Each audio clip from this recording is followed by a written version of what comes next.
boy, I don't know how many budget work sessions this is, but it's a lot. And tonight, we will go over some new proposals based upon our guidance to our interim superintendent, Dr. Lockard. Tonight with us, we have Kristen Michael, Susan Quinn, and Alice Wigington, who will all be here to give a brief presentation. And I'm sure there's plenty of questions that will be asked tonight. So ladies, welcome. Oh, Dr. Lockard, I'm sorry. No I'll start problem. with you. Thank you, Ms. Dernak-Kofax. Just want to set the agenda here quickly. If we could, thank you very much.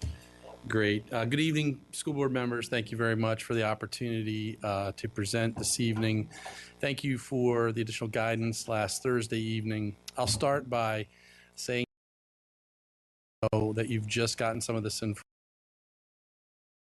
Been working all weekend in gathering additional information and making sure we have the most accurate and up-to-date information to share with you this evening.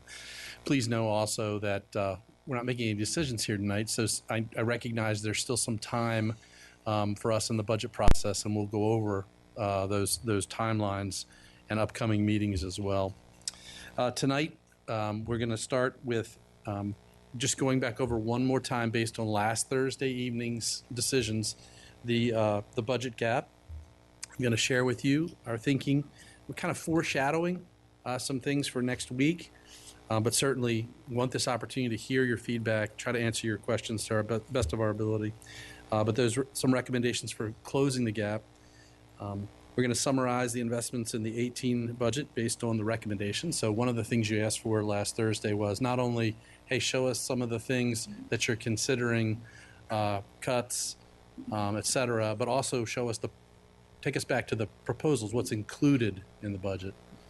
And then finally, we'll go over that timeline with you. If I could ask the clerk, if you wouldn't mind just going ahead to the next slide, and then I'll ask Ms. Michael, if you would, to go ahead. Actually, we're going to go to the budget sheet. Is that correct, Ms. Michael? Yeah. Correct. We want to go to the sheet that says recommendations to balance the FY18 approved budget.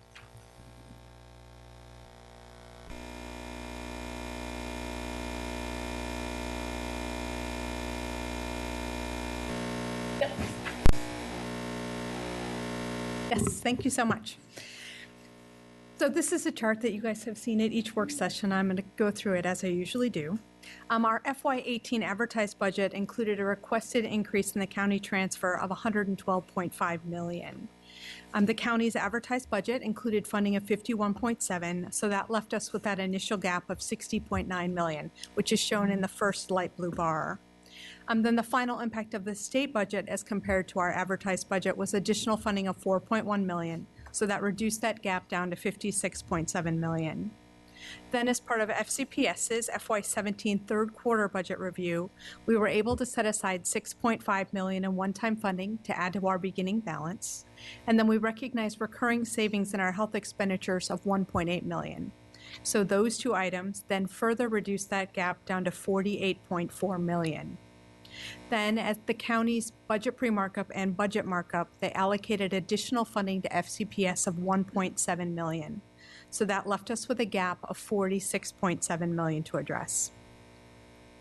So we have increased costs for enrollment growth and student demographic changes of 2.7 million. As we do every spring, we receive new enrollment projections for every single school and program, and we recalculate all of the staffing using the school board approved staffing formulas for each school. And when we compare that staffing to what we had calculated for the proposed budget, it was an increase of 2.7 million. We then have the ESOL transitional program where we're changing how we deliver that instructional staffing. That's savings of 1.4 million that we've been planning for next year. And as the school board is aware, we're also slowing down the rollout of the universal screener or the assessment tool. So next year we'll roll out just the diagnostic component, and that'll save us $1 million. Then the last thing in this section is last Thursday, the school board voted to make plan modifications to ERFC for new employees hired after 7/1/17. So that's additional savings of 2.3 million. So after incorporating all of those savings, where the school board has already taken some action or planning is well underway, that leaves us with a gap of $44.7 million. Now, the next section are items where, as we've been working through our budget gap since December, the school board has given us information where we can start planning for ways to address that gap. So the first is changing our staffing ratio, changing our staffing formula by a half of a student per teacher, right? So that translates, we've talked before about class size. What we're really changing is that staffing formula ratio. And that half of a class size increase, which applies to all school levels, so elementary, middle, and high, and then all programs, general and advanced academics, English for speakers of other languages, and career and technical education, that saves $14.7 million. The next item, also related to our staffing formula, is changing the class size formula floor. So changing that, again, that staffing ratio formula for elementary school, increasing it, that minimum, from 17 to 18, and that saves $1 million. The next, from the work session that we had just recently, is delaying the implementation of our non-teacher scales. So this excludes the classroom assistant scale that we discussed previously, as well as Schedule H, which was for transportation and food service workers. So this is really delaying the other unified scales as well as school-based administrators, and that saves $5 million as compared to our advertised budget. And then the last item, also from the work sessions that same evening, we're providing benefits for parent liaisons that are working 30-plus hours per week, as well as step increases for other parent liaisons. That increases expenditures by $400,000. So after taking into account all of those items where the school board has given us direction to begin planning, we're facing a gap of $24.4 million that we need to address. Okay, thank you, Ms. Michael. And then from there, what I was going to do was just briefly talk through some of the recommendations that we're going to foreshadow for you today to close that gap. Obviously, we want the gap to be zero. And so with what I provided here, we've attempted to accomplish that. I'll say up front, we recognize that the reason that we're sharing this with you is because we want your input, your feedback, and we recognize this is just part of a process leading us to the end of May. So we do know that this potentially could change as well. So the first recommendation that we put forward is eliminating the market scale adjustment for non-teacher scales at $7.9 million. The second is we do value the continuation of the teacher scale implementation, and we've said that's a priority for us. Based on our budget challenges this year, the recommendation is to continue to contribute there, but move it to a 5-year implementation, which saves $6.6 million. So instead of contributing approximately $33 million, as we had originally hoped, a 4-year transition to that, it's more along the lines of $26 million.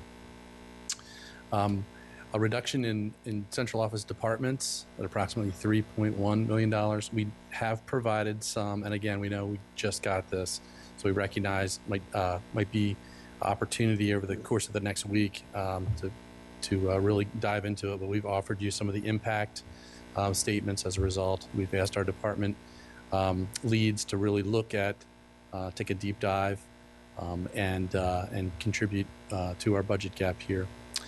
You've seen also the reduction in travel at $500,000. So nothing here is new. It's just a matter of presenting it to you. So instructional materials, $2.4 million, reducing the funding for summer school. I want to be clear that impacts not this summer's summer school program, but next summer's. As we looked at that and looked at what we spend annually and recognize we do realize some savings at the end of each year, we feel like with a year out to plan, a little more than a year out to plan, that we'd be able to reach the goal of $1 million in savings there without significantly impacting the credit recovery programs we offer for high school, young scholars, and Bridge to K. And then I think here's where I guess maybe gets interesting. The next few pieces that we would recommend would be the pupil placement fee of $100 per student per year at $500,000. The athletic fee would be capped at 1 per student per year. So $100 for where you could be a 3-sport athlete, it would be $100 per year. AP and IB fees. Charge of AP fees for all tests after the first 2 each year. So FCPS would pay for up to 8, I guess, AP fees if you were to take 2 your freshman year, 2, 2, and 2. And then charge IB fees for all tests after 6 taken during high school for almost $1 million, 0.9, which we've done the math a few times. When you subtract those from the 24.4 million, that gets us to a balanced budget. So I was going to continue with the next piece, which is going back and looking at what we put into the budget. That was a request from last Thursday. And so I know you got questions, but I thought maybe we could just do this piece for your reference. So Kristen, if you wouldn't mind going over that. Sure. So going to slide 4 in the presentation. In terms of employee compensation increases, we have a step increase for all eligible employees. And we look at employees who are eligible to receive a step. That would be on average a 2.5% increase. So that's that first $44 million. The next, as Dr. Lockhart indicated, implementing the teacher scale enhancements over a period of 5 years would be an investment of $26.6 million in FY18. We have the non-teacher salary scale implementations for our classroom assistants. So those were instructional assistants, PHTAs, and PHAs, as well as the new scales for our bus drivers, bus attendants, and food service workers. So that gets us all of those scales. And that expenditure is $2 million for FY18. And then the last thing in terms of compensation on this slide are base savings of $27.5 million. So that's the savings we recognize each year. It's the recurring savings from turnover. So when an experienced employee leaves the system and we hire a newer employee with less experience, that savings is compensation-based savings. And that's recurring savings of $27.5 million in FY18.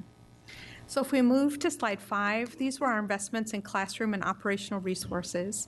These are the same that we had in our advertised budget with the exception of the assessment tool, which is now $1 million lower based on us implementing only the diagnostic component next year. And just as a reminder, this funding for preschool on the first line is to maintain our current classrooms. So it's to fund the existing programs that we have. On slide 6, we have the required cost drivers for next year. Enrollment, that's the increase for FY18 as compared to our FY17 approved budget. So that's an increase of $12.7 million. We still have the increase for the Virginia retirement system. We've updated the cost increase for ERFC next year based on the plan modification changes impacting new employees in FY17. So that's an increase of $9.1 million. And then as we had previously, we have the increase for FCARS and health insurance. So those are all of the investments or increases that are in the FY18 budget as compared to the FY17 approved.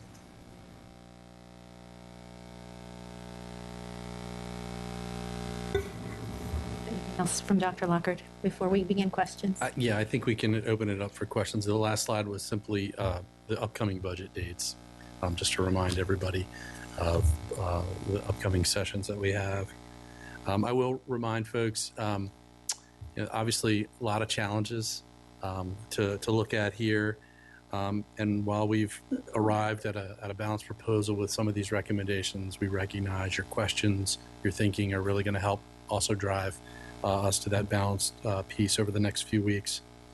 For those items that we included, again, I'll remind you of the criteria we used: least disruptive, fairly easy to put back in better budget times or additional revenues, distributing impact across the district, and of course the legal component as we considered those things.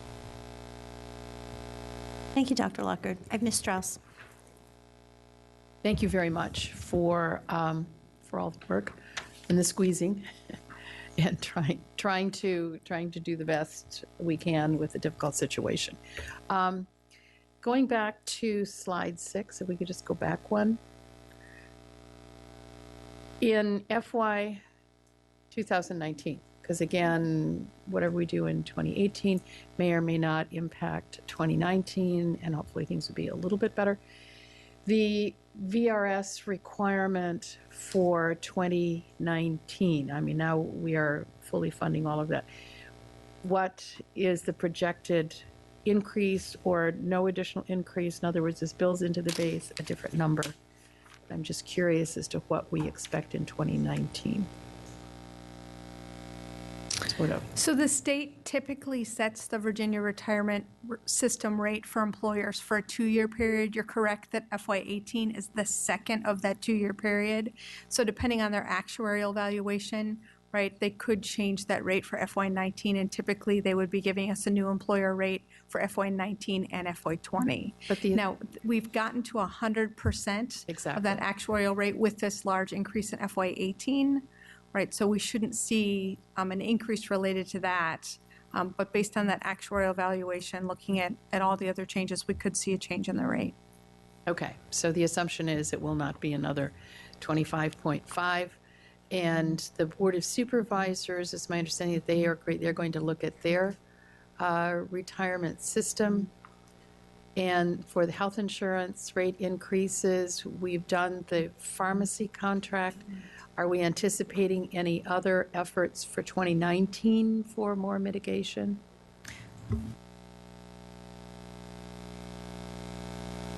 For calendar year 18, which is half in FY18, half in FY19, there are some recommendations that were sent forward from the benefits task force. So we are kind of looking at that and say what can be implemented for next calendar year. So for FY19, there could be some additional adjustments into the health plans, but we're just starting that effort now.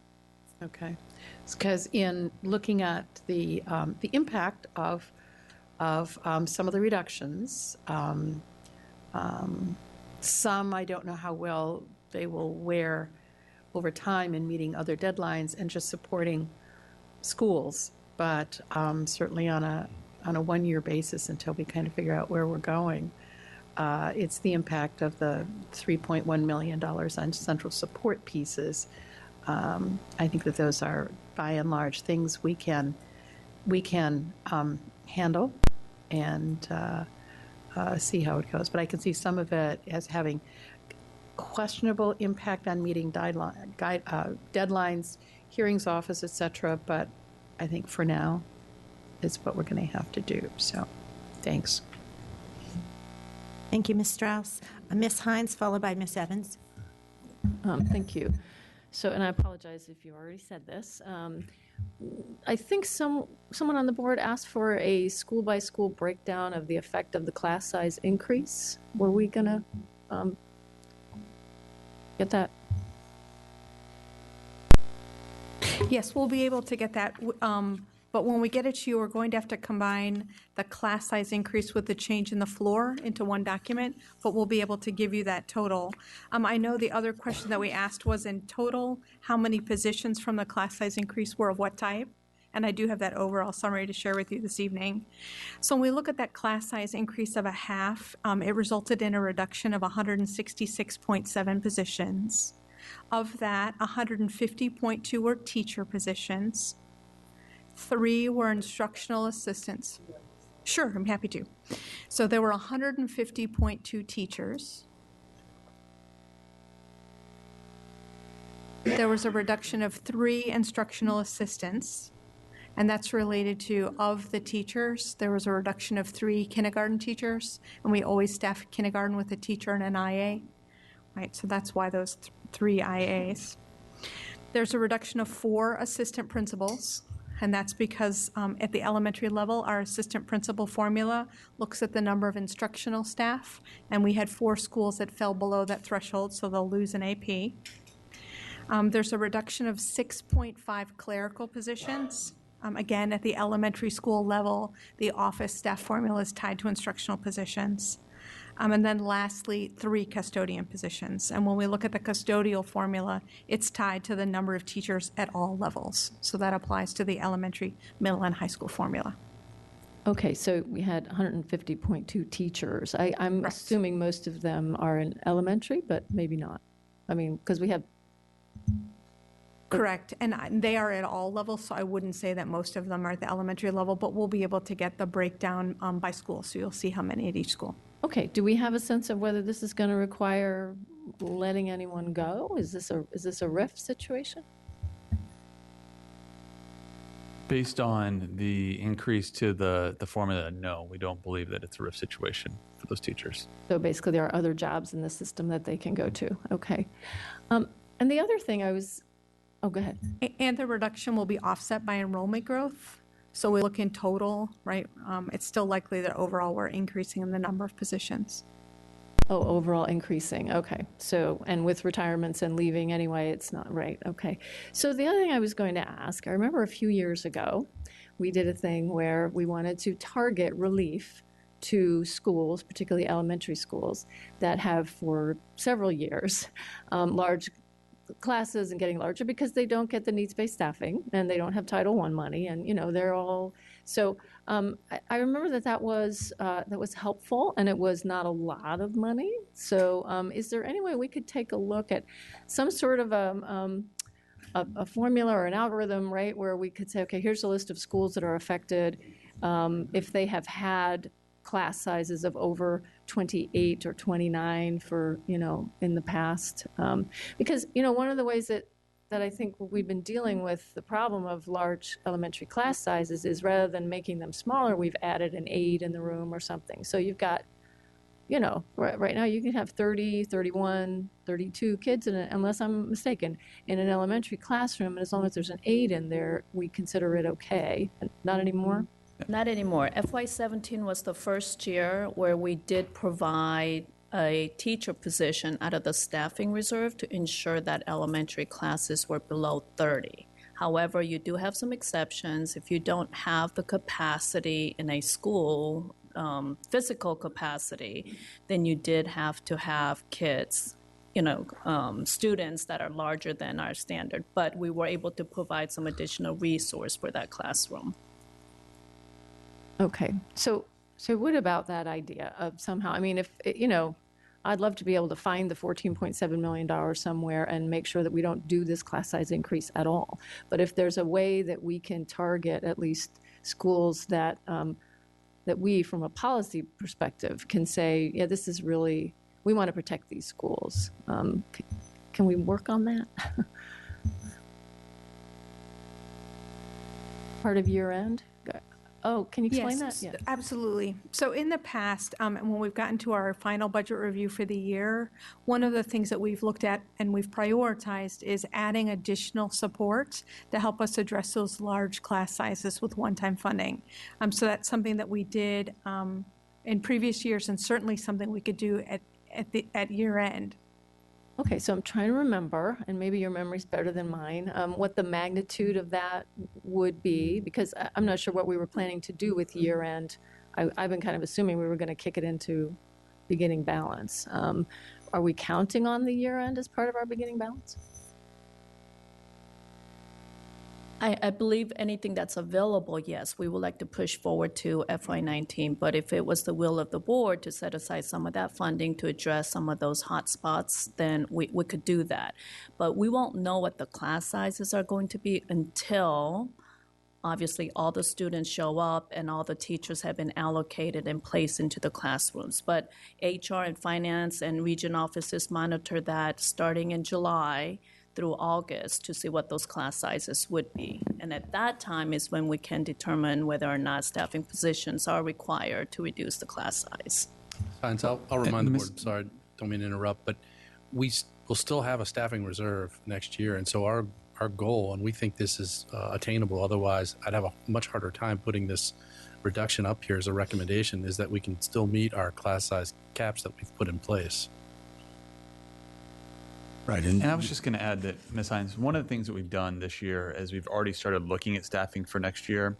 And so in those schools where we did see hot spots last year where they went over the ratio and we added teachers, we've let those schools, for the most part, hold on to those staff members right now and kind of project so that we don't get to August and then have to add teachers at the last moment. And so we are trying to be kind of proactive. And so hopefully we won't get in this rut in August or before school starts of trying to add teachers or keep that number down. working with their historical data, not just their projections for this year, knowing they get increases as we get closer to school. So hopefully the teachers will already be there based on what we've seen over the last couple of years to make sure those class sizes are below the cap. We also, when we were looking for possible solutions with the budget situation we have, in February of this year, I have middle school and high school because I was working with those associations. So we pulled all the classes that were larger than 12 to try to take out ESOL special ed classes that would be artificially low based on their ratio. And so in the averages for middle school at English, it's 22.92, social studies 24.81, math 22.73, and science 24.74. And then I went back and looked at each of the schools, so there's not one they could take less than 0.5. But as a principal, what happens a lot of times is when you put your master schedule together, so you can't just deal with averages, right? That there will be anomalies or a particular program that you might have to adjust, where I find it really helpful to have those kinds of things from the reserve when you have something that you just can't figure out. And we do try to work with principals when they come up with a complication like that to resolve it first within their master schedule. And then if we can't, then we go to the reserve. Okay, well, thank you. And I know we have more people who want to talk. So maybe I'll take this offline, if that's okay, with just get some answers. Or maybe they're answers for the full, I think the answers probably need to be for the full board. But I can tell you by the time we vote on the budget, I'm going to want to know that we have some relief coming. I'm going to want to know that. The schools are going to want to know that. The parents are going to want to know that. So it's going to be hard for me to support a class size increase like this in the budget if we don't have some relief coming. So, and I know everybody's under a time crunch, and I'm sorry about that, but. That's okay. We have 438.5 positions in the staffing reserve. I just thought that number might also be helpful, right? And remember, we added positions substantially to that reserve when we put this class size guideline in place. I would have to look. I don't have that right in front of me, but yeah, it's 438.5. Thank you. Ms. Schultz has a question, and I have a question based upon this. Can you tell me when you'll be able to provide the full board with the school-by-school breakdown? So we should have it completed tomorrow. The school-by-school breakdown, what it'll do is it'll show the two reductions combined. So the class size increase as well as an increase in the staffing formula floor, and no schools were impacted by both. But then we've asked staff to break it out and divide it by position type. So you'll see for each school, right, what was the impact in terms of teacher positions, the same categories I just walked through on the global level. But we should be able to get that posted tomorrow. So teachers, instructional assistants, assistant principals, clerical, and custodial. Okay, thank you. And Ms. Schultz has a question on this topic. Does anybody else have a question on this topic before I go back to the regular go-rounds?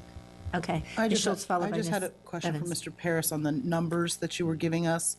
So that only goes to the core classes. But is there any guidance that goes with that to the other classes? And in particular, I mean, I have some real concerns about some of the foreign language classes that are up, 34, 36. I had a West Springfield, art teacher who had 36 or 38, and many of the individuals in the classroom also had some significant physical disabilities. So there's that only gives the picture of the four core, but then do we look at those other ones and then the impacts? Because you could have a school that's meeting a level there, but then every other elective is through the roof. Or we just don't really have a way to look at that. I think that we at one point pulled a report for every class for the individual class sizes. So I can probably speak to it best as a middle school principal on how that was done, right? So I can print out a master schedule sheet that lists every section that I have and how many kids are in it, and I can put caps on it. So in my own practice, if it was a team taught class, like a special ed team taught class, then I would put that cap at 30 if I had 2 teachers in the classroom. And then I tried to run my other ones at 28, right? And for the most part, if we were after it from the very beginning, because people are already doing that, right? Putting their master schedules together, I could pretty much figure it out, right? And then into the electives, if it was art or something like that, because a lot of times they're operating almost in like a lab environment, like a science lab, you know, those classes, at least for me, were in the same cap as a core class, like in the 28 to 30 range. You do have some elective classes that kind of, you know, like your symphonic band class might be huge, and your band director generally wants that class to be huge, right? And they do help you, right? And some of your choral classes and things like that would run really large. Because of the diploma requirements, foreign language really, I mean, it's an elective, but not really, because they've got to take those classes to graduate. Yeah, the only issues that I had with foreign language were some of them I didn't have enough to carry a full section. You know, I won't go into the specific ones, but you know, if it was a language that maybe only had 2 or 3 sections, then sometimes I had to elect to run that a little bit larger. If I could afford to, then I could have, say, 3 smaller sections. But I think a lot of times, you know, if you have specific examples like that as a school, I'd like to see them, right? And I mean, this is what I've spent my whole career doing, is I'd be happy to go there and look and talk to the principal and see what their rationale is for it.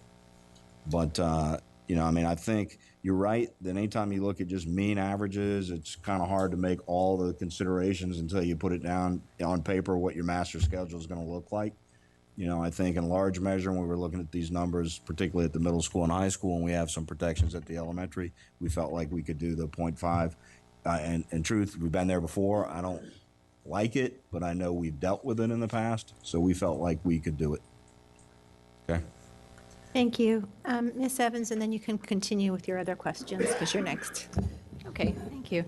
I just had one question on this point. A couple of years ago, we put in, I believe it was $10 million to help us deal with the top. So is that still in there that's still in there?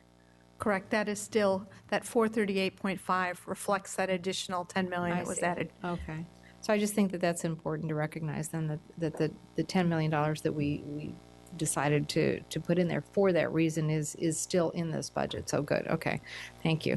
I'll just speak to the major piece of this. First of all, thank you, Dr. Lockhart, and all of you for trying to wrestle with this. I know this was again a really, really tough year. We didn't catch a break anywhere this year, so I know this was particularly tough. I did have a question on compensation as we're trying to figure out the best package, the best compensation package. One of the things that I think has got to be really important for all of us, and I hope the board agrees with me, is bringing the salary scales up. You know, that's one of the things that we keep saying is critical to being more competitive with those around us. And I do think that's got to continue to be the top priority. So in that light, I did have one question with the salary scale implementation.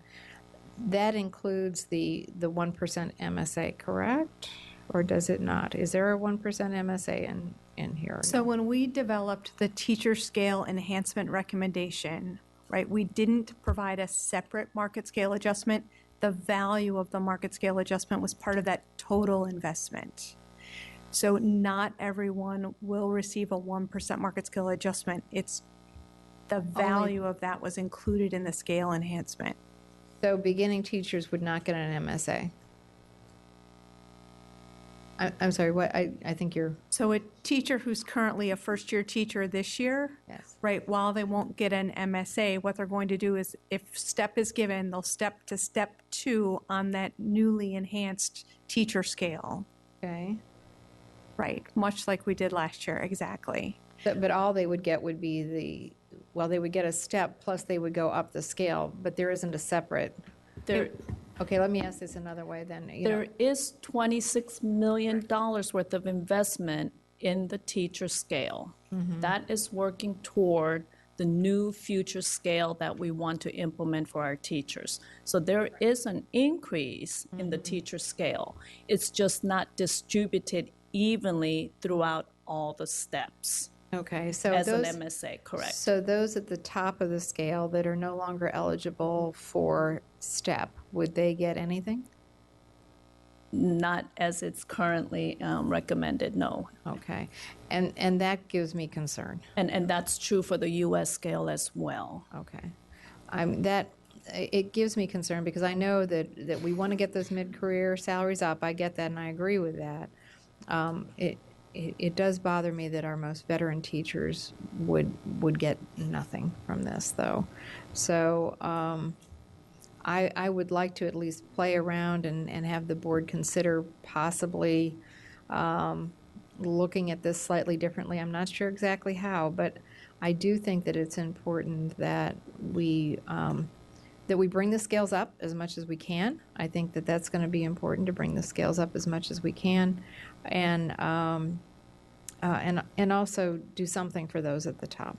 I think the place where we'll see that impact in place is if you look at our old salary scale, right, where we found is on our bachelor's degree lanes, right, at the top of those lanes, we were significantly above that market average. Many of the other jurisdictions had far fewer steps on those bachelor's degree lanes. So correct, those people whose salaries are currently above the market average are the ones that wouldn't be seeing an increase due to this teacher scale enhancement.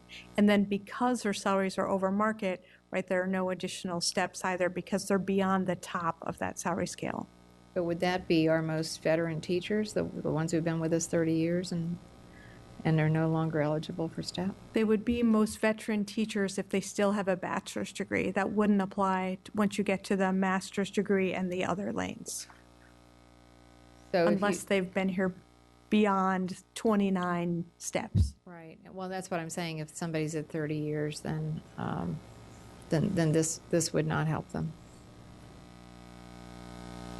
But isn't there a chart somewhere that we have that shows some of those teachers are well above the market average right now? Wasn't there something? No. Okay. I mean, if they are, Yeah.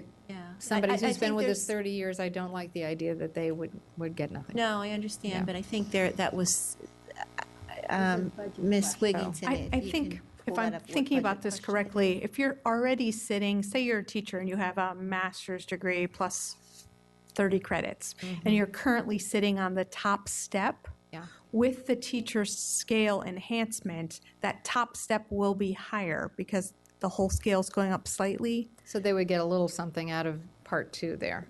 Correct. Not a lot, but a little. Okay. Well, all right. Well, that's good to know. And then I still want to play around with this, and I hope other people will weigh in on whether they think that this is the right mix or whether others are interested in trying to make it a little bit different. And then my last question was just about the budget question on the how much FCPS pays to the county for facilities. Is that getting ready? So we were just working with staff this afternoon on that question. It's taking information from multiple offices, so I think they're pretty close to having that finalized. So hopefully in the next day or so we'll have that done as well. It's really a matter of the complexity of the information, but the way they've developed the responses, it'll have on one side the fees that FCPS pays to the county, right? What the fees are and how much we pay on average, and then on the other side of the page, how much fees the county is charging to FCPS, what that fee is, and then the approximate total that we pay. Okay. Right, so I would think maybe tomorrow that'll be complete. We're just pulling data from our last departments. And do we charge the county to use our facilities? We absolutely charge the county to use our facilities. Okay. All right. Thank you. Ms. McLaughlin. Quite a lot that my colleagues are already bringing up, but so I'll just try to follow a little bit where people have suggested things. I support Ms. Hines in wanting to, get an understanding of which schools are being impacted, and then how we can look at our staffing reserve and based on projections, what we think that might end up meaning in terms of some of our schools with the higher numbers. So I'm just echoing support for that. Correct, and typically as part of our premier workforce goal report in the fall, right, we bring back as part of that goal report how we use that reserve by school. So the board does get that information, after school started, and we've allocated the reserve out.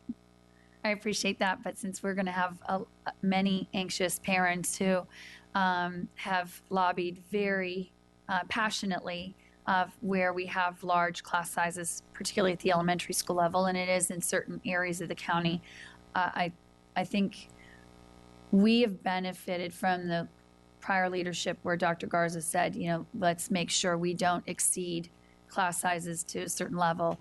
And so I think being able to reassure the community on that one, what this might actually look like, will be very important to the board before we go to the vote at the end of May. And then to Ms. Evans' point, I would be curious, again, if it's reasonable, Dr. Lockhart, to cost out which employees where they're not going to qualify for a step. What would be the cost, and if we wanted to give them an MSA? Do we have a scalpel ability to do that? And again, I'm only raising that because I heard Ms. Evans explaining it that way, and I am sensitive to the fact that we do have some inflation going on in this country, and so being able to say to people that, if it's one thing with a step where you can count on a little over 2% to increase your salary, but if you've got nothing, then you're kind of actually losing money from when you're the next, when you've maxed out. So I don't know if that's actually I've heard the board of supervisors individually talk about that they strategically have felt that's something we could be doing with just our teachers in past years. So I'm just wondering if this is, again, something that we could say, if you didn't qualify for an MSA, we would then look to give you a 1% COLA. I think what the county may have done in the past, and I'll certainly go back and check, is they may have given a bonus for longevity when you hit a certain year milestone. So when you've reached 25 years, there's a bonus that they've allocated, I believe. And we would probably recommend a bonus route than a COLA or an MSA increase. Okay. Because that will adjust the entire scale when you start adjusting any particular step Okay. with the COLA. I really like that suggestion as another option. So, And colleague- I think it's reasonable. You asked if it's reasonable about, and I looked at Chase too, about identifying where folks are on those scales to see who might not be qualifying for the step increase. I think we have that data, correct? Yes, Yep. we could do that. So, okay. So if that's reasonable, that would be a request of mine.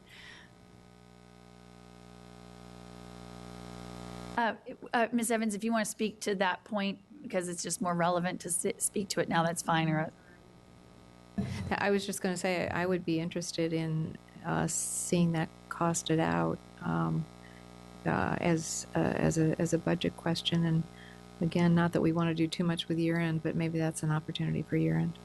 Or actually, I don't even know if it, I mean, you all bring your recommendation on when and if we should do it, but I think my ask is that I would want to know before I'm voting on the budget what that might look like dollar-wise. And I feel that would help a lot of us on the board be able to speak to that when we're voting on the budget, to say to our employees who aren't getting any sort of step that we recognize that with inflation there is, hopefully that we're not actually causing them to have take-home pay that's less than what they had this current year. Ms. McLaughlin, could I just clarify? Are you speaking for just the teachers? Are you speaking about some of the U.S. scale employees that Ms. Quinn referenced as well? Because there's going to be employees around. Yeah, I was thinking of employees. I mean, if some of my, I look at what I threw out there just now as going to be a next step for people to then vote on and adjust and whatever. But thank you, Dr. Lockhart, for the clarification. For me right now, it would be you serve the county, you have a paycheck. So The other thing that I wanted to say, Dr. Lockhart, is I very much appreciate that the suggestions that we're discussing in today's budget are your best efforts to say, how can we be the least disruptive to the classroom? And so I look forward to us continuing in that pursuit before the budget vote in May. I did have a question, and again, it's sort of a calculation, but I found interesting is when we raised the floor up by one student, Ms. Michael was explaining that that would mean 150 teaching positions. Class size. For the class size. Yeah. Sorry, the class size, the half a student. Okay, thank you. For the half a student, then that would make more sense since we're talking about 14 million and not 1 million. So for the half student class size, it not only was the 150 teachers, but it also talked about 3 custodians and 6.4 EAAs, or, assistants, clerical. And so one of the things that I thought might be interesting for us to think about is we have our enrollment growth. And this is something that Ms. Quinn and I have kind of talked about over the years, that we expect new students and we absorb them in, but our formula is not just for the teacher in the classroom, it's the formula in the school. And we say reset it every time. One of the things I've always kind of pushed back a little bit is take custodians, it's a building. And yes, I know that you might add a couple students in the building and one could say then, but the tipping point still means you could end up adding a custodian because we added 3 more kids into the building. So one thought I had was for our new student enrollment is we could consider having the position increase for new student enrollment go to teaching and not for support. Like, do you really need to maybe have a tipping point now you've got another new clerical in the building? Or that you have another custodian added to that? Like, instead you absorb the new students and it's really just about what's going on in the classroom. So is that something where we could take, and what are we up to? It's over 10 million for new student enrollment? 12.7 Thank as you. compared to Yeah. last year's approved budget. Right. I think what I would say is when you look at all of the formulas, whether it's clerical or custodial, that change that we're showing is always the net change. So just as you said, a school could gain students and get another custodian, but a similar school could lose students and lose a custodian, right? So when we look at this change, it's really the impact of that net increase. I appreciate that, but as you pointed out, half a student suddenly means, we will shed some of these positions. And so, Correct. And conceivably, the reason for that is when we lose those students and we have a decrease in teachers, we'll have fewer classrooms. So that's why that custodial formula is looking at the number of teacher positions, because then presumably they'll have fewer classrooms to clean. Right. It's certainly something we could do. I think that we would have to somehow come up with a way to take into account both those that are gaining and those are losing. So typically when we've made changes like this in the past, what we've done is we've changed that school board formula.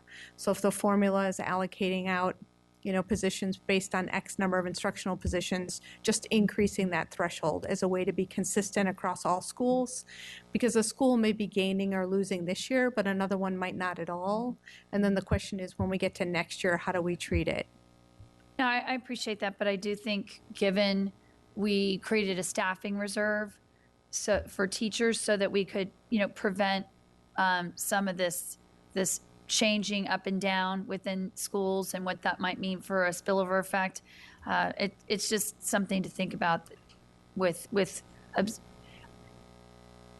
potentially what we're still saying is that when you guys do the formula, when we think about per student that arrives and the cost of adding that student, it's not just the teacher in the classroom. It is all these other positions. And my point is why we could run a calculation that just says we're going to hold that firm because we're talking about new enrollment, and then and I'm going to get corrected here.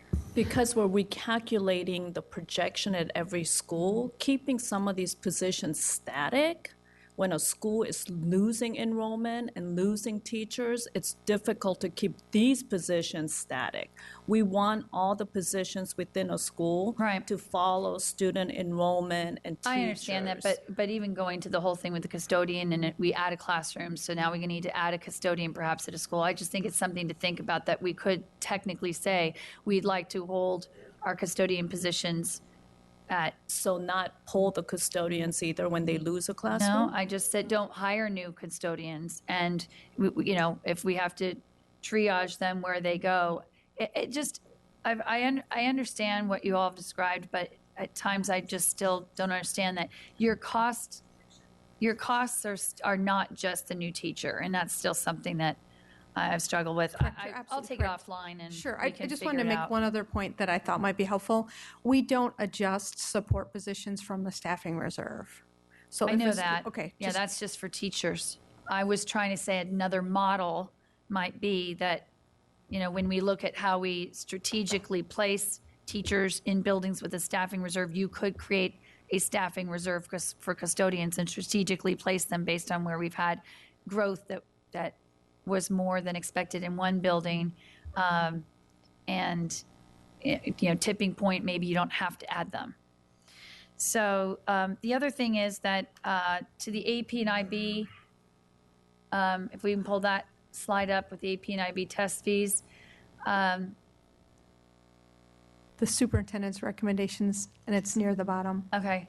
So my concern with this, Dr. Lockhart, I appreciate that almost every session we've had, you guys are trying to find, the Goldilocks and the three bears, and what's going to be just right as the solution.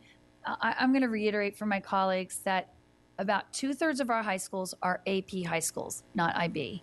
And yet the cost of delivering IB is the same as delivering it to AP. It is a more expensive program, and I'm not going to have a conversation tonight about, the value of each one of them. It is what it is right now. We're making a budget decision. I do have a very big problem that this is not equitable, what we're talking about here. So if you're an IB school, families can count on that 6 tests will be paid for. If you, that's what it says. You'll get, oh, you're nodding in agreement. Okay, I thought you were doing the, yeah, but, for AP, most people know that there's typically a 10th grade AP World History that kids will take. And other than that, then it's your junior and your senior year that you're going to take exams. So you're not actually then offering the same number of tests to the AP families. And if we're going to be paying for AP exams, if we're going to be paying for these exams for families, which I still don't think we should be doing for those who have the ability to pay, I don't understand that this iteration here doesn't really give equity in terms of the school system covering the costs that we're concerned about for the families who just are above the threshold of free and reduced lunch. So I think that's something, again, we need to be looking at here, because not every 10th grader is going to take AP World History. So now you're down to maximum of 4 that the school system might pay if you're an AP student, as opposed to 6 for the IB students, because that's 6 by the time you get to senior year. I don't know why we just don't say 6 by the time you're a senior in an AP school, or 6 by the time you're at an IB school, because colleges are actually more apt to give you college credit for each AP you take if your score's high enough, whereas IB, it's kind of an all or nothing. And so if we're doing it because we think there's value for these tests, then that proposal, I think, does not speak well for the school system on a separate and unequal offering for testing. And then, Dr. Lockhart, I wanted to tell you that I appreciate your efforts to improve the $100 athletic fee.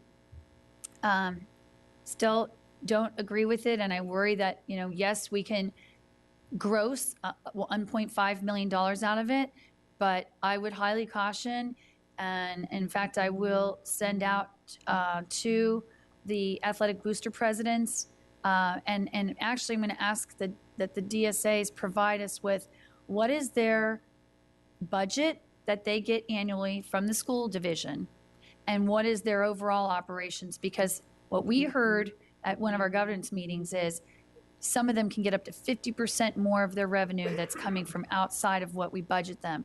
So telling families that we want to ding you to yield $1.5 million, and then everything that they spend in the tens of thousands of hours and the dollars they bring to the table, I just still think that is penny wise and pound foolish to do. And I really, really worry, especially when this was a big debate in the school system when we first instituted athletic fees. And I was thankful when we honored our commitment to get rid of it. We are not in a dire budget situation. That's not what it was when this got put in. And I really caution that that's a mistake to go and put into the budget. Ms. Schultz. So I'm not exactly sure of the format that we're following. What are your questions about? Just sort of, are we just sort of pontificating a little bit where we are with some of these, or? This is his proposal, and correct, these proposals up here are new to us for the first time. Okay. These are ones we have questions on. The way he got here is by listening to all of us and all of our recommendations in previous work sessions. So this is where we are right now. The gap right now is closed. I would like your opinions, and staff would like your opinions on what's kind of good, what's kind of not good, and if you think something's not good, if you at this time have any recommendations to switch out the monies. Like if you don't like something, do you have any proposals for I that? never wanted stickers more than tonight. Oh, I'm so sorry. I didn't give them to you. So, okay, so I'm going to do a top level sort of a swag for Dr. Lockard and for our budget friends in finance, and for Mr. Paris and all. As thumb in the wind. I'm going to start with IB and AP fees to build on what Ms. McLaughlin was saying. And I'm going to remind colleagues, these are figures that I've shared before. So this is 35 students, are 6,324 are taking IB. If you can sit here and proclaim, and I'm going to use equity lens with my fingers making quotation marks in the air, that it is fair for 6,324 students to receive 6 or more tests, while 16,435 students are only going to receive 2 or more tests, then Lucy, you got some splaining to do. So I have a fundamental issue with this, because I don't even know honestly where that came from. So starting right there, I don't think we're on parity. We have around $100 million unappropriated monies that flow through schools through ticket receipts, gate receipts, booster club dues, whatever. And so I do think it is important to understand in the balance of things where that comes into the mix, because we're right back to that $100 million in unappropriated monies basically is coming from parents. Parents going to and contributing to PTA boosters and athletic boosters. I mean, that's where the money is coming from. So really, it's just double charging. You're saying, oh, by the way, you're the parents that are already going to all of these events. You're flowing an additional $100 million in unappropriated monies that doesn't come from the school board to the schools, but goes from the schools to the parents to the schools. And then we're going to talk about the athletic fee on top of that. So I don't find that tenable either. We had talked before about the disaggregated approach of community use fees. Is there any more additional insight on community use on the non-youth centered? I don't need to repeat my sort of advocacy on that. I think Mr. Plattenberg's going to give us a little bit of background, but we are working toward trying to figure out where the fees and where the revenue is coming in from, but we have not yet completed the question fully, but. Okay, all right, so as staff continues to work on refining that number, it's sort of the reverse of my advocacy on the youth, which is if there are community organizations that are accessing our buildings where we can recoup more of our costs, I would actually advocate those types of organizations actually paying more, that not subsidizing the non-youth related services, athletics use of our facilities. So I would continue to advocate for revenue there, because that is, if you will, a distributed model of revenue enhancement. I fundamentally do not support the half-size increase in student, and I will do everything, and I will work any colleague of mine who is, a lot of time and effort, principals and teacher organizations and whatever. And I have other places, and they're not unfamiliar places that I brought up. They've yet to appear on a list. One of them is keeping ESOL flat. We have a downturn in the number of students, but an increase in the cost per service proposed in the next budget. That's $2.9 million. And I'm certainly interested in, at minimum, keeping that flat. I would also be interested in keeping special education flat. I know that's going to be a little bit less popular, but something that Dr. Lipp and I have talked about, certainly on a number of occasions. There are some, for those who enjoy spending their evenings, weekends, and middle of the nights perusing program budgets, or don't enjoy it and do it anyway. I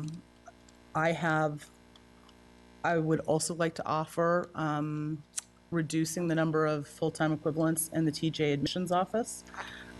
We have staff in the building, as Ms. Corbett-Sanders has pointed out, where teacher positions have actually been traded out of TJ on the trades for clerical positions in the building.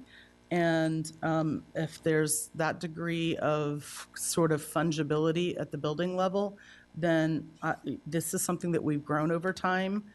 And, for a limited number of students to maintain 4 full-time equivalents year-round, I think is potentially problematic. I also think, and I have suggested, and I don't know that it's possible, but we have 3 separate sites for student registration around the county that are year-round. That's several $1 million, 21 and a half positions. If there is a way to tighten up student registration, we have 190 some odd buildings where students can be registered, and if we can do more directed registration in all of our individual school buildings where we already are registering students, instead of having this sort of bifurcated secondary layer on the student registration that is certainly costing us a grand sum. I understand I've been kvetching about the it's a little bit more than $250,000 to adult education. I understand that's a grant match, and we need to maintain that level to do the grant match. So I'm giving up on my little $250,000 line item. There is also Ms. Schultz, before you go on, can I just ask you if you can put in writing, just say, if we kept ESOL flat, how much would we save? Put these in as budget questions, because then everybody will get to see them, not just people who can reach out to you or have the time to reach out to you, because you stated that. And I think I, recall something, if we kept special ed flat, it would be several $1 million we would keep, around 10 or something. Do we not?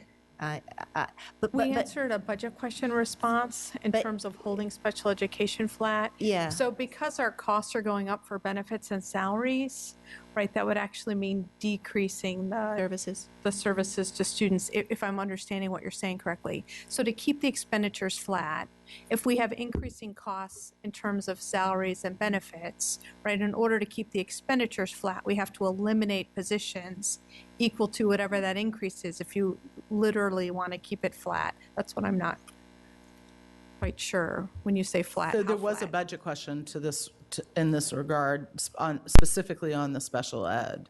And we'll have to go back and take a look at. I think that's important, because when you talk about the ideas, and you parse out certain parts of them, they sound good. But when you talk about, like, I know, the ESOL numbers, our SIFE students and ESOL 1s are going up, and that's probably the cause for the increase. It's the level at which these kids are. I understand. But we don't have to expand services. But I think if we have the numbers, if we all have the Right. numbers, if you just ask simple budget questions, so we all have that, and if the budget questions are already asked, I'll that'll be happy to helpful. help. Mr. Plattenberg, and I'm sorry, I have brought this up with others, but I haven't asked you directly. In the program budget, there's an overcrowding program page. It's on page 297 of the program budget that rolled over $2.82 million from fiscal 16 to fiscal 17. We didn't decrement that at all. And it says that it's for, looks like it's basically a holding amount for acquisition of trailers. Is that something that we're just going to roll over again? And would you be willing for us to reduce the 2.82 million to a lower amount, since we have 2 fiscal years where we've just rolled that figure over? I think I definitely would have to decrement that amount to your point and identify exactly what those elements are, because right off the top of my head, unless it's I don't know the account you even speaking of, unless it's a bond account, for example, that we have set up that has funding, unless we actually were to spend that funding and we're moving a bunch of modulars this summer, then that would have been just theoretical. With you offline, but that is on page 297 of the program budget, and so I'll use that as some discussion point. So in terms of what's here, Ms. Derenak Kofax, I certainly would love the opportunity, and I'm going to ask a simple budget question, Ms. Krista Michael, and it won't be popular, but I would like to ask what even something as modest as 0.5% or even 0.25% MSA for teachers. And that goes back to my recruiting and long-term retention questions. And then that would take care of, I know a number of my colleagues are concerned about particularly teachers that are outside the bands of where the teacher scale adjustment would take place, because then they wouldn't get anything under that. I am not going to be supporting anything that has to do with athletic fees or the AP or IB fees, but I do support the pupil placement fees. I do have one question, because I saw somewhere written for some students, and so I'm wondering, is the pupil placement fee a universal? If you are pupil placed into a foreign language, to a magnet program, to if you're placing into an IB school out of your AP school, does it apply across, or are there exceptions? So when we think of exceptions, the exceptions that would occur are places where the service is not provided in your base school. So if you're attending an advanced academic center, right? Since that service isn't provided in your base school, we would not charge the fee. Same thing if you're attending a special education preschool autism program in a school that's not your base, we wouldn't charge the fee. But if you're electing to pupil placed to a different school to attend a program that's a program of your choice, whether it's foreign language immersion, magnet, attending an AP or an IB school, placing because it's closer to daycare, any of those reasons, the fee would apply. So there are some instances, not a lot, but there's some instances where there may be an academy program, and in order to save the travel, the students ultimately place at, because they're in their later years, they're really spending a lot of their time in the academy programs. They may just transfer to the base school. Would that be an example? So my assumption would be because the student's doing it for their convenience, again, that we would still charge the fee. And what about children of teachers when the students that go to school where the teacher teaches? The Budget Task Force, their recommendation when they first were talking about this fee was to provide a waiver to FCPS employees who are placing their child at their work location. Okay, good. And that's what I would support. So that's enough for me for right now. Michelle, I had a question. Did you not support the AP and IB fees as they're written, or you're not supporting the institution of the middle? Like, do you want AP and IB fees, or do you not want them? That's what I guess. I do not want us to do it as it's written. Okay. It's the combination of the 2 and 6 that I have the problem. Well, it's 6 and 6. It's 8 actually. It would be 6 and 6 because you can start taking AP classes. I believe. Can you take any in 9th grade? You can take in 9th grade. It's very limited, but Very it's limited. really 1 in 10th, and then after that, so Right. it really And there's it's only probably one like at a time. 5 really So there's here. 5. So there's And the reason why we have the 5 is that, remember, to get an AP scholar, you need 3, and an AP scholar with honors, you need 4 to get. Right. So that's where these numbers came from. If we wanted to not charge for students to get the IB diploma or an AP scholar or AP scholar with honor, that's what this would cover. That's what this will cover. Okay. Thank you. I'll just say that makes sense to me at this point. And who do I have next? I have Ms. Corbett Sanders, followed by Ryan, who's not here yet.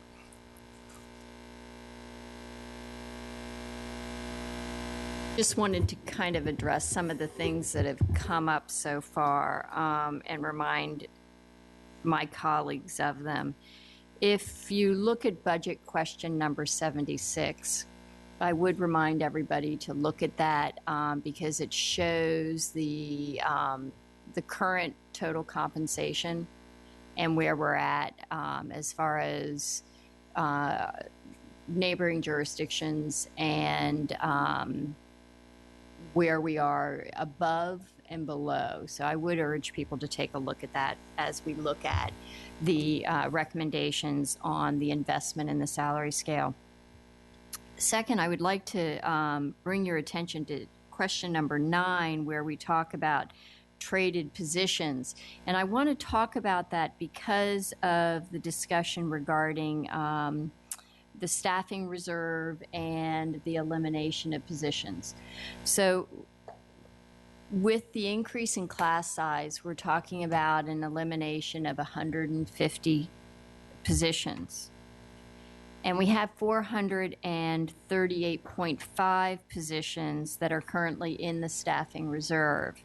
So that means that if we just went ahead and deducted those positions, then we would bring the staffing reserve down to 188, which is below what it was a couple years ago by about 75. So my question is, do we need to keep the staffing reserve as big as it is? Or would there be a possibility of perhaps bringing down the staffing reserve and addressing the class size issue?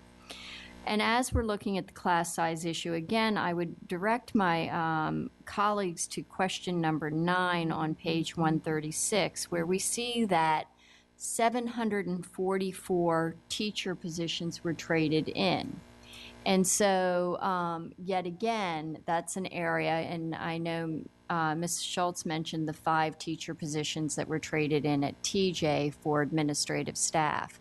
And so as we look at our, at the discussion about increasing class sizes, one of the things that we should be looking at is what is the impact, what's the expected of increasing of teachers, impact of teacher staff at each of the schools, and then look at those schools and see whether they've already started trading in staff. So in the past. So it may be that we're saying it's a trade, that it's an elimination of positions, but what it might be is a focus of, hey, maybe I'm not going to trade these positions anymore because I've traded 5 out and I'm losing 5. And so it would be worth the analysis to take those 3 and put them up against each other. And certainly part of our process in terms of allocating positions from the reserve, Chase was probably going to say this, is one of the first things we look at is, has the school traded any positions? Because they cannot trade any positions and then receive a position from the reserve. So you can't trade out a teacher and then say you're short a teacher and need one from the reserve. But we already are doing a lot of those trades. So that's why I'm saying, when we hear the concerns about class size, maybe it's really not as draconian, and I don't think it is draconian, of an impact when you take into context all those trades. Additionally, on the AP/IB fees, I'm wondering if we can think a little bit of out of the box in that for those people that would like to be able to contribute to more than just the, they may say, maybe we can send out something that says your child qualifies to have 2 AP tests paid for by the county a year. But if you would like to not take advantage of those 2 or the 3 IB, then that funding would go into instructional materials at your child's school. And I think that you're looking at me in amazement. Why? I personally think that is a wonderful opportunity for people to give back. And it's one that I think people would take advantage of. So just a thought. And then finally on the athletic fees. And I've said this before, but I continue to say it. As a parent of a band child, we paid $500 a year to band fees. In the years, and there were many, where West Potomac was not a winning football team, people still went to the football games. We bought our passes every year, year in and year out, to contribute to the school. But we still also paid the $500 fee, and it didn't stop us from doing one or the other. We still manned concessions. We still were staffed the concessions, I'm sorry. And so I do think when we talk about equity, the other clubs are contributing and are paying fees. And in the case of band, a portion of those fees go directly into a uniform cost, which goes to the school system and is held in a separate account. So it's not that athletics are being identified as a separate, entity that has to contribute. It's that they are now being asked to contribute about the same amount as the other students do for, at least the band students do for uniforms. So if what you're suggesting is we shouldn't be charging, then I guess we should probably get rid of the band fees too.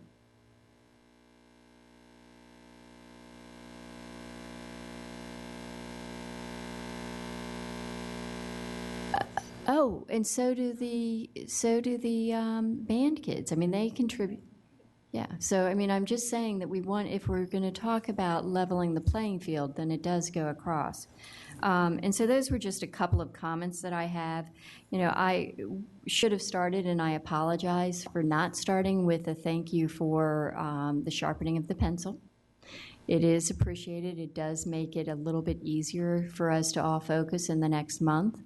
I don't see up here what I think we should be looking at is some of our outside consulting fees. But I understand that that is something that I would encourage, that even if we don't have the time this year to dig as deep as we want, is that we use the experience we've had this year to change our process and start digging deep as soon as we approve this budget for next year. And aligning it with the strategic plan. Ms. Dernakovics, if I might, thank you, Ms. Corbett-Sanders. I appreciate that. I know folks haven't had a chance to read this yet, but to your point, with some of the central office reductions, we did begin to look at some of the contracts that we currently have and made some suggested reductions there, and that's in that piece. So thank you. Dr. Locker, the athletic fees, we talked about this several times. Has anybody been able to check? I mean, I think I saw something that Loudon pays, but has staff been able to check yet to see what Montgomery and Prince William, if they charge those? I think Loudon's was...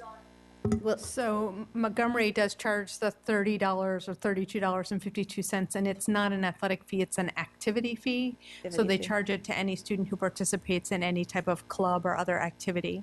Loudon does charge an athletic fee, which is $150 per sport, and it's not capped. wow, $150 per sport in Loudoun County, not capped. Okay. And we can send you the link. Montgomery does offer a link to their extracurricular activities fees, Right, which go down to 6th grade. right. Okay, that's an answer, because we've been, and Prince William, did we look at that one? Or do we know? Prince William does not have a fee. No fee. Okay, so we're all over the board. We have activity fees in Montgomery County. Loudoun has a pretty high fee with no caps. It's per sport. And then Prince William. So I'm just looking at the large school systems. All right, thank you. We have Mr. McElveen, followed by Ms. Huff. So I'll pick up with where Karen left off. I think, Steve, you and staff have done a tremendous job at listening to input from the board and coming up with some workable solutions here. If we were to see something like this at budget vote time, it's something that I could certainly support. First question is on enrollment. We aren't going to have any more check-ins on that before budget vote, right? So we're stuck with the 12.7. Okay. Correct. Those are the spring projections that we've used to develop staffing for next year that schools are beginning to staff upon. Right. Okay. Question number 2 on the school materials piece. 10% seems like a random number. I could certainly support more than that, but could you explain why you've kind of settled on the 10% reduction in that? So previously, we had reduced instructional materials and supplies by 15% a number of years ago, right? So this is really adding to that. So it's 25% lower than when we started the economic downturn. And we haven't adjusted those for inflation, which is something that we used to do before we got to the economic downturn. And we think that this is a reasonable step, right, that will reduce the amount of funding that schools have, but not be detrimental to their everyday functioning. And I can imagine those expenses are across the board, but typically what do you see, if you could give some examples? And maybe I should let an instructional person answer this, but typically they'd be using it for workbooks, any type of instructional materials. It could be any manipulatives or other things that they might need. And then even things as simple as paper if they're making copies for worksheets and other things like that. Sure. Okay. And then, on the athletic fees, I agree with Ms. McLaughlin. When I ran for the school board, it was something that I campaigned vociferously against. And I would far prefer to see a parking fee up there as opposed to an academic fee if I had to choose. But I do think this is far... Oh, yeah, athletic fee, sorry. But I would but I do think that this $100 is reasonable. particularly because it's a one fee for up to 3 sports, right? So it's something I'd be happy to listen to my colleagues more on, but that's where I am. Yourself. Thank you. I'll start, I guess, where Mr. McElveen ended, so we could just keep on going smoothly here. I would like, I guess I could submit it as a budget question, but to know what that fee would be if we did a Montgomery County model where it was something like $30 per activity. And I actually think I remember reading that they do a sliding scale where it's then 15 for below a certain salary. They don't completely waive a fee. So anyway, if we're going to compare, I guess I would like to see what that total figure would be for us. I don't specifically support the $100 athletic fee. We can loop back to see if anyone centrally has how many students participate in each type of club at a school. We know that the Virginia Department of Education won't allow us to charge a fee for any type of co-curricular programs or nothing tied to curriculum. So Montgomery has that exception as well. If it's part of a curriculum, they're not charged it. It is so. I think it's worth looking at. Absolutely. We'll check and see if we have access to that information centrally, or if we can quickly reach out to schools to get some sense of what that would be. Okay. Clarifying. That's fine. So a lot of our after-school clubs are managed by the PTSAs, PTAs, things like that. I'm presuming that they would be carved out of the $35 fee because they're already paying Correct. to. Okay, just wanted to make sure. Agreed. So I'd asked at the last budget meeting about where we were on the contract management audit in terms of following up with a contract with the county on our maintenance of our buses, and if we thought we could realize any savings there.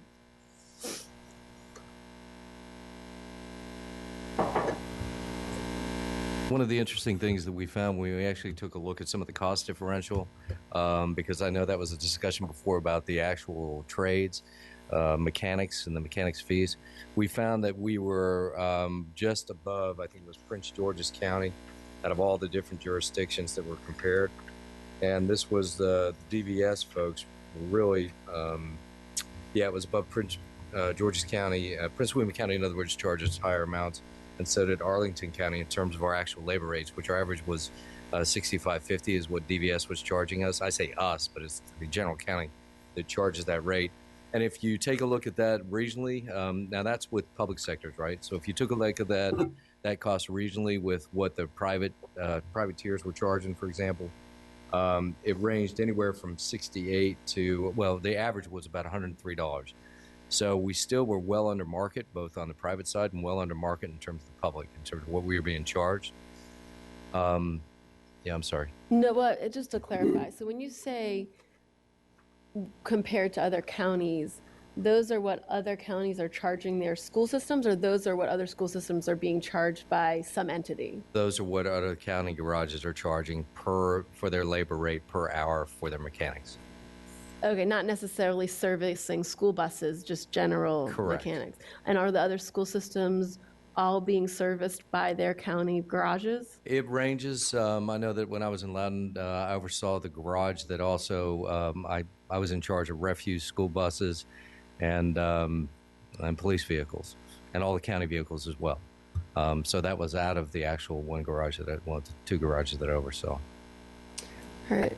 Is this something you feel like is worth looking into about having someone benchmark outside and see if there are dollars to be saved? Well, certainly when you take a look at the total charges associated with it, I think that might be a good opportunity. I think it's a good recommendation. Really, it's just there are folks that do provide that kind of a real broader view, really just kind of pulling back and can say, really nationally, we look at different firms that can take a look and see what you're actually being charged from, what the rates are currently from the county and what the commercial are. They'll take a look at things like your fuel. The amount of fuel we consume is really massive. When you think about 3 million gallons a year that we consume of diesel fuel and about 500,000 gallons of unleaded fuel, they look at comparators like that, and they look at the size of fleet and right sizing. So I think it's usually it's a good idea to be able to take a look at something like that. And I know this has been a real hot spot for you in terms of labor rate, materials, supplies, and so forth.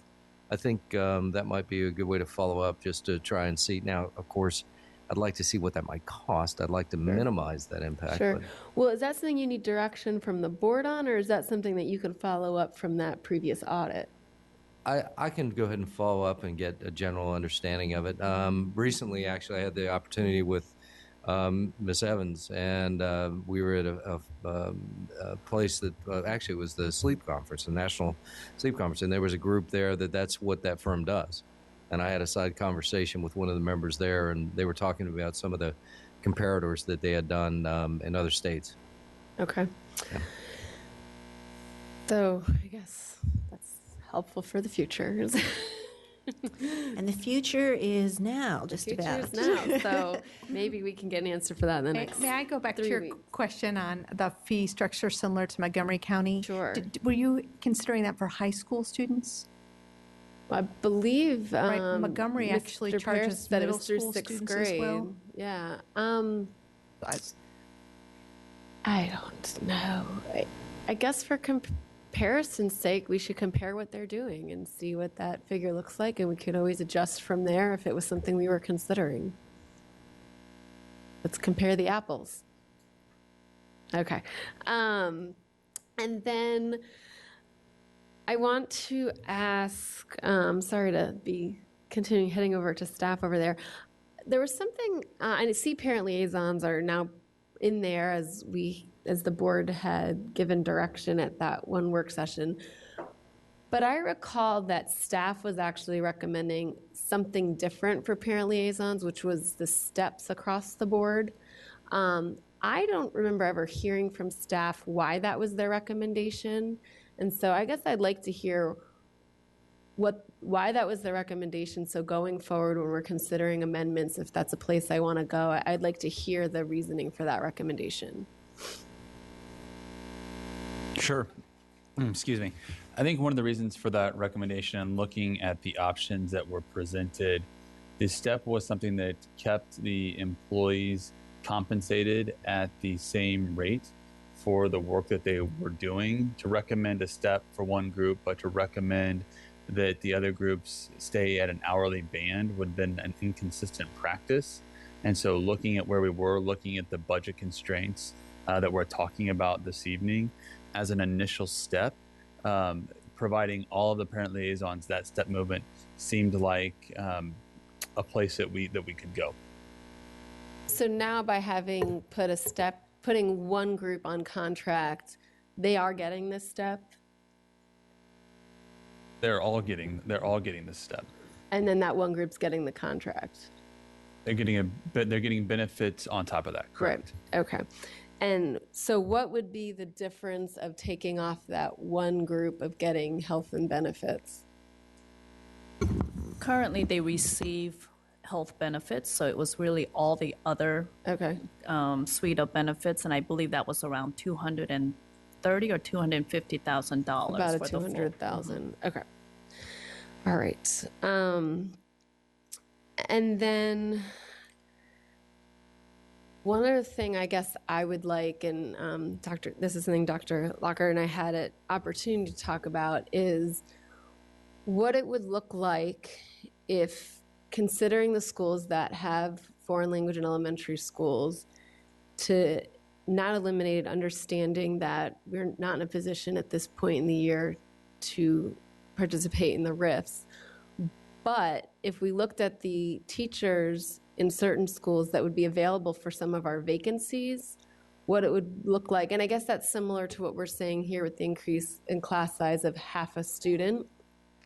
We're not actually riffing, but we have vacancies and there is a position for them. So I guess I would like some work from staff to understand if we were to eliminate FLES in some schools where we're not riffing those teachers, but have other positions for them, what kind of savings we'd be looking at. And I realize that means we couldn't cut the whole program, but possibly we could find a little. I think there's an issue in terms of licensure, so I'm going to turn that over to Chase.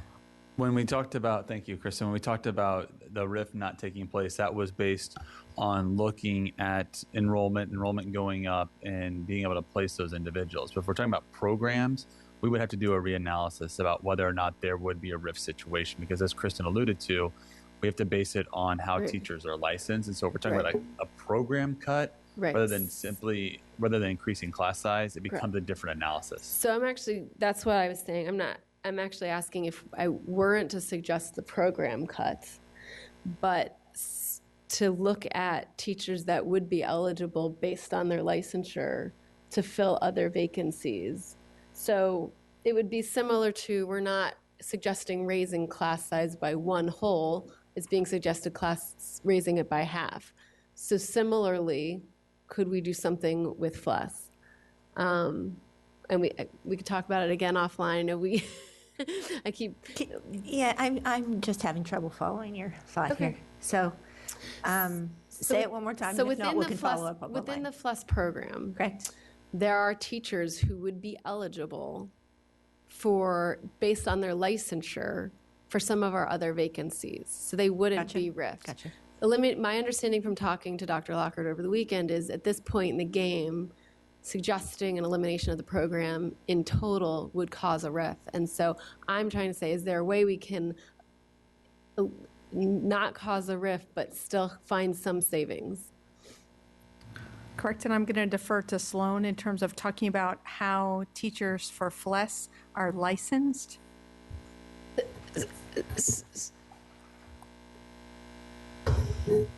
She didn't tell me what I had to talk about before I actually came to the table. Well, so I think I understand the question. And I do think we could do an analysis in terms of how many projected secondary school openings that we would have in world language programs. It's not going to be that many. And the licensure issue that Kristen was talking about is our elementary folks in world languages are licensed in the language that they teach. So the vast majority of those individuals would only be licensed to teach in another similar language program if there was a vacancy at one of our middle or high schools. So we can do that analysis. I don't think it would yield very many positions. And then I think the other thing that would be an issue that we would need to think about with HR is how would those programmatic decisions be made? So let's assume, for example, that you had an open license position at one of the high schools for a Spanish teacher. How would you determine which school's FLES program teacher to move into that vacant position? What would the criteria for that be? But we definitely can do an analysis based on what we know now about the number of open positions in world languages. Okay, thank you. And then my last question has to do with the $9 million coming from the operating budget TRFC. And I want to ask about this because we've had a lot of conversation about the sustainability of the fund and how it's at 76%, and that is a good number, and that shows that the fund is doing well. So what is $9 million out of the entire fund? So when we look at the expenditures for ERFC, the employer expenditure for that, what we're looking at is based on that actuarially determined employer rate, what is that cost? FCPS has never not paid that actuarially required rate, right? And if we didn't pay that, it's one of those things that bond rating agencies look for in terms of maintaining your bond rating status, right? Are you fully funding your obligations?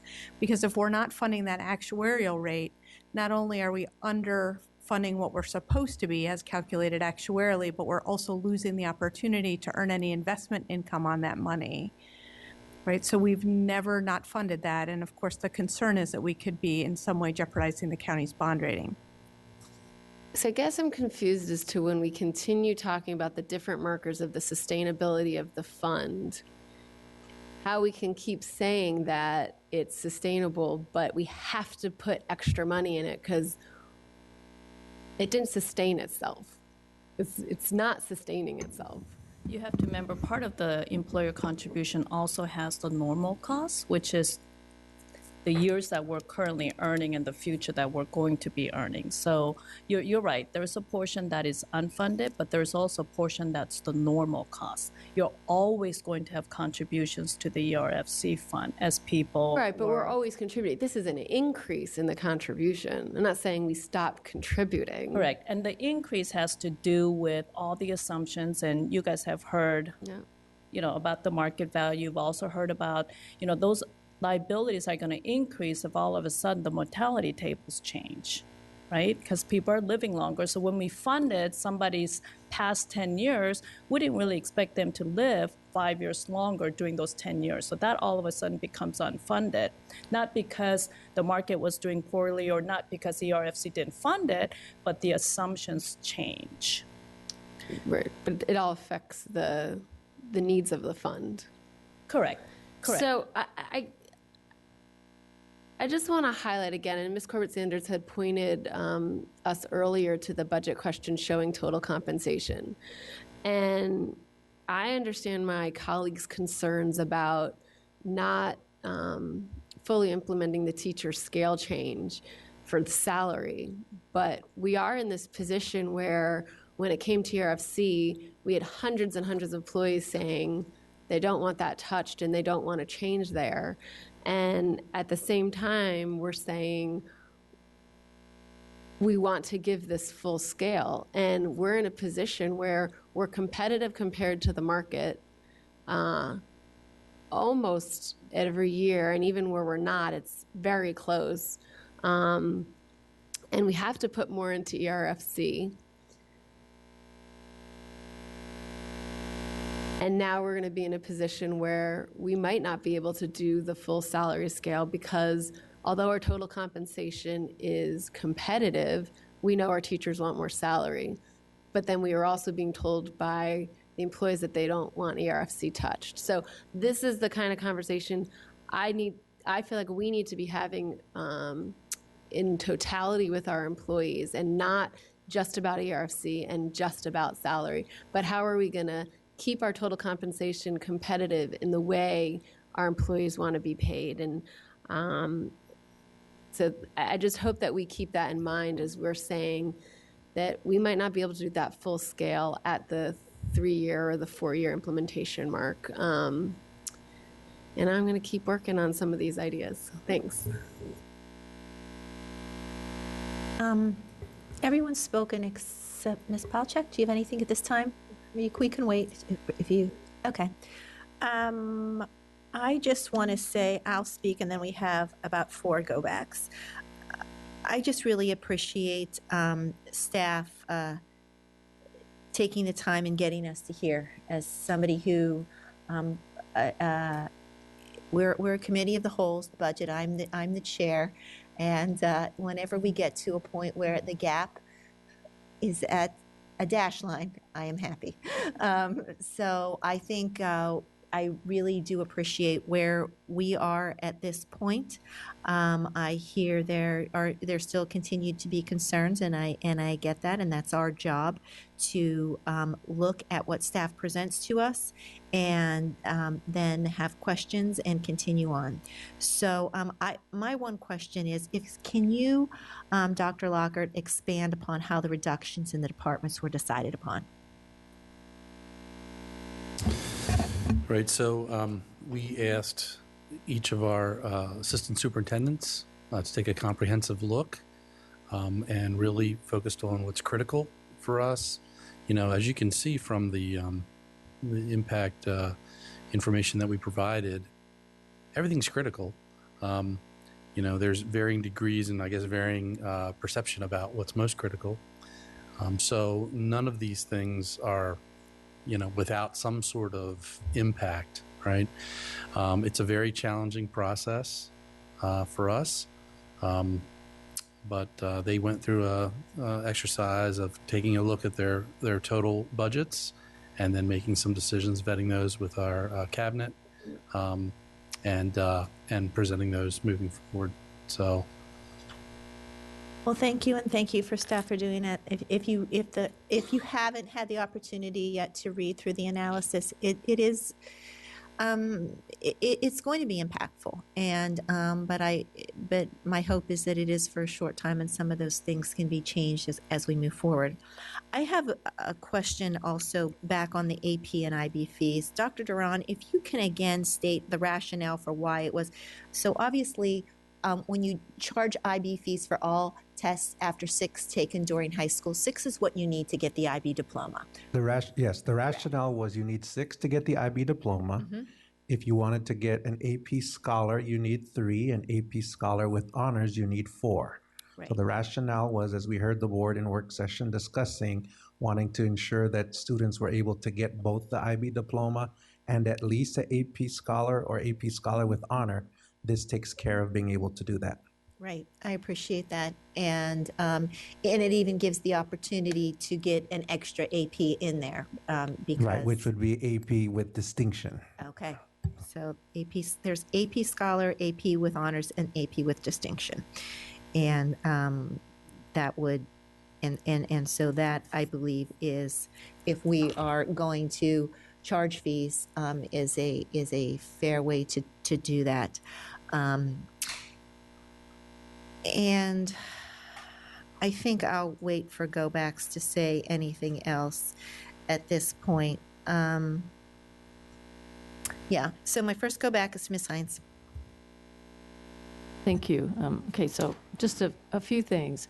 I think, to Ms. Huff, I agree with you. I think that the challenge we have on the compensation is figuring out what's the right balance, and we do need to hear from our employees about that. I don't know, and we've heard from some of them. I think the challenge, as we all know, probably is that their priorities and opinions are not uniform because it depends on where they are. When new teachers making half the, median household income in Fairfax County are looking for the paycheck. They're really not looking down the road yet. So, so some of this is us balancing and weighing. I had a couple more questions. If we decide, and we haven't talked about this today, I don't think, but if we would decide to shift some of the ERFC payment to employees, let's say 0.5%, which would save $7 million to the school system. And thank you very much for the response to the budget question. That gives us an idea of how much that costs, employees at different places in the pay scale. If we have employees, teachers who are at longevity and therefore under the plan, the salary plan that we have would get no raise this year at all, that means that if we charge them 0.5%, they would actually have a reduction. Yeah, okay.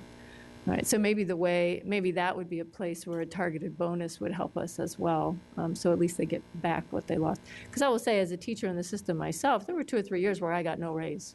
I mean, it has happened. So other questions? I think also, class size is also about reputational risk. I mean, it is. When we go out year after year saying, we're raising class size, I can tell you, the reaction from some parents who can afford to go elsewhere is, I'm going elsewhere, and that affects us in ways beyond what's happening in the classroom, I think. I just want to ask again, and maybe I'm pressing a little bit, but I have a feeling that if we're really going to put some targeted protection for schools at a time when we're raising class size, that we're going to have to put some more money into the reserve. But maybe what Ms. Corbett-Sanders said got me thinking. Maybe we just make sure that some of that large reserve that we have is targeted for and protected for that. Do you know what I mean? Because And I can't remember the distribution of how those staffing reserve positions were used, but obviously we addressed any enrollment that came in greater than projections, and our priority was to target all those elementary classrooms that would have been greater than 30 or above, right? So it was very targeted this past year and the year previous. Last year we used more teachers and IAs. This year, we used all teachers to ensure that every elementary classroom would be below 30. And again, with those few exceptions that we couldn't address because of the facility issues. But I think Dr. Ramey could probably elaborate on it some more, but we were very targeted in those allocations of the reserve positions. We are. If we don't just sit and kind of look at the numbers, we also work in concert with the RAS and the principals. And so the RAS have a lot of input in that, so we can make sure that we aren't just handing them out as the numbers come in, but we are trying to target the needs across the division and looking at those caps, looking at those sizes, not only in the school, but also in grade level. And so we kind of get down to that nitty gritty of not just saying, okay, well, this grade looks fine or this school looks fine overall, but then targeting it down to that next level as well. Sure, because I think principals in elementary school try to put most of their resources in the younger grades if they can. So, all right, I mean, I guess I'm going to keep following up on this to make sure. Go ahead. Sure.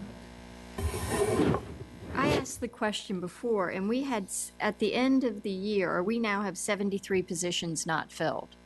So those are positions that effectively are budgeted for, but they haven't been filled, and they are above the staffing reserve.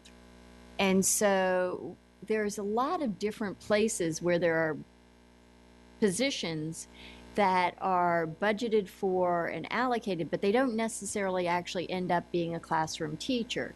So I think we might be overstating the impact, is what I'm saying. Well, I mean, the only reason I would disagree is that we're raising class size, you know. So we were holding steady this year and last year on class size formula, and we ended up with, can I ask that you raise a good point, that the positions that are left in the staffing reserve right now, they're gone. Okay, we have 0 right now. That's what I thought. We don't hold on to them. We do if any are unused, but this year we allocated out all the positions so there were none to return at a quarterly review. Yeah, and I think that's been typical over the last few years, is that we've gone to the limit at least a few times.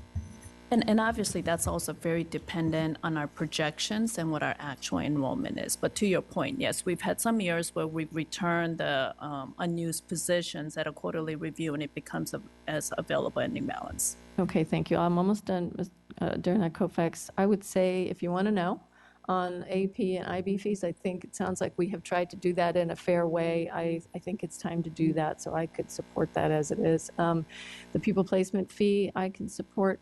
Athletic fees give me a lot of agita, you know, but I'll have to keep thinking about that, so we'll see. Appreciate that, Ms. Hines. Ms. McLaughlin, followed by Ms. Schultz. So I realize we all benefit from having our different perspectives, and even for those of us who have kids in schools. And Ms. Dearnat Kofax comes from an IB school with her children, and I come from an AP school. And in all due deference to Dr. Duran, the AP scholar with distinction, AP scholar with honors, that's a absolutely nebulous barometer for what we're doing in terms of equity and parity. And for my colleagues, I will tell you, if you end up getting backlash from the families who attend AP schools, it will be well-deserved, because the notion that an IB diploma means let's find an equivalent on AP, it doesn't work that way. We know these programs are different, but the bottom line is every AP class you take, either you take it with the goal of being able to get college credit or not. And if you end up taking the IB full diploma and get college credit, you're going to get you get up to a year's worth of college credit. You're not going to get anything but 4 classes worth, which is not even a full semester of college credit, if the school system's paying for your 4 AP classes or even the 5. It's just a semester. So if we're trying to be fair and equitable, then it's not about what you title the AP Scholar Certificate.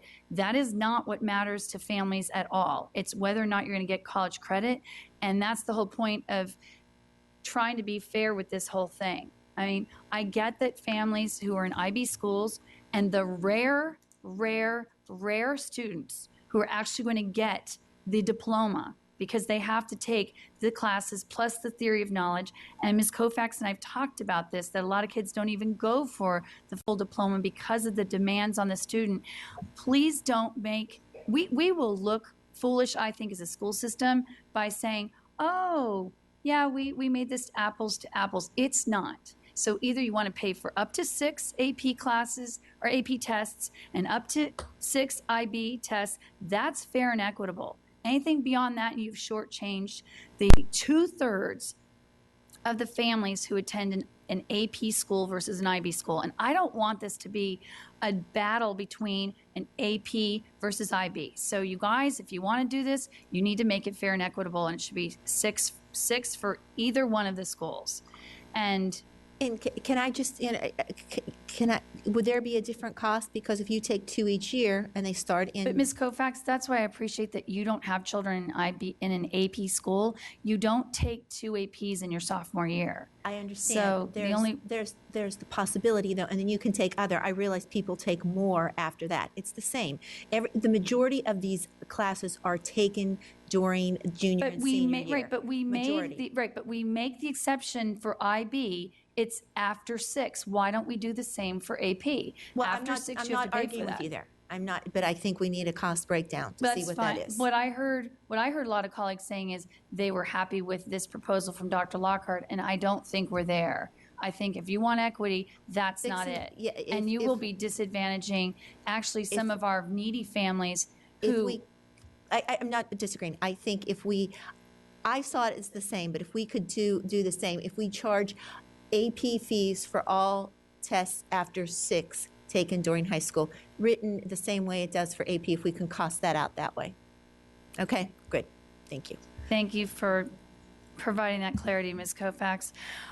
The other question I have, everyone, is I don't know if you've had these conversations with your families, but at the high school level, one thing that's interesting is we have safety and security specialists and we have safety and security assistants. And when I was looking at the budget,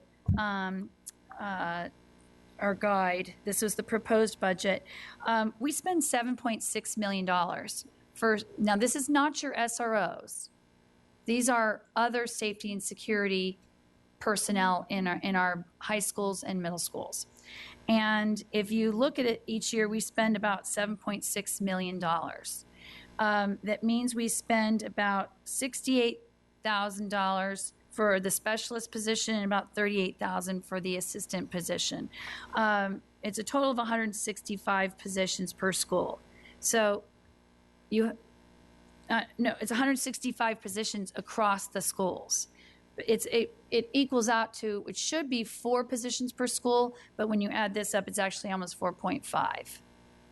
So what that tells me is that some schools are trading in a position and getting an extra maybe safety and security assistant.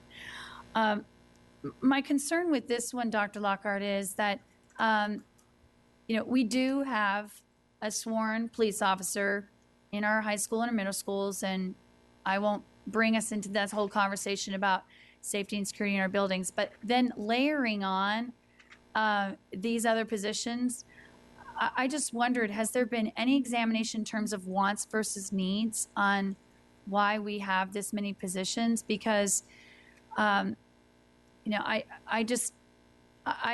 think that's a pretty big line item of over $7.5 million.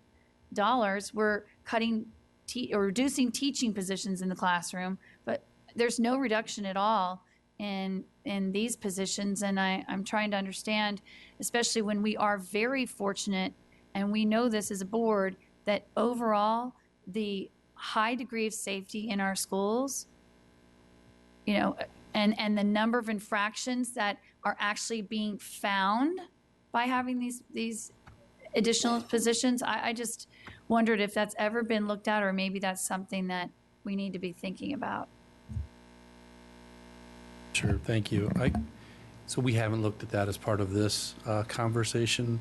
Maybe I looked at Mr. Plattenberg and from the safety and security office standpoint of it. You're right, we do enjoy, I believe, a high degree of safety in our school buildings. Expect that. And I know our high schools are big places with a lot going on. And you're right, there's probably some schools in which they have traded to gain more based on whatever conditions they feel are necessary. Jeff, did you want to add to that? Yeah, thank you, Dr. Lockhart. Actually, in my conversation with the principals, these are really fundamental key positions. I think the idea of looking at them is a great idea.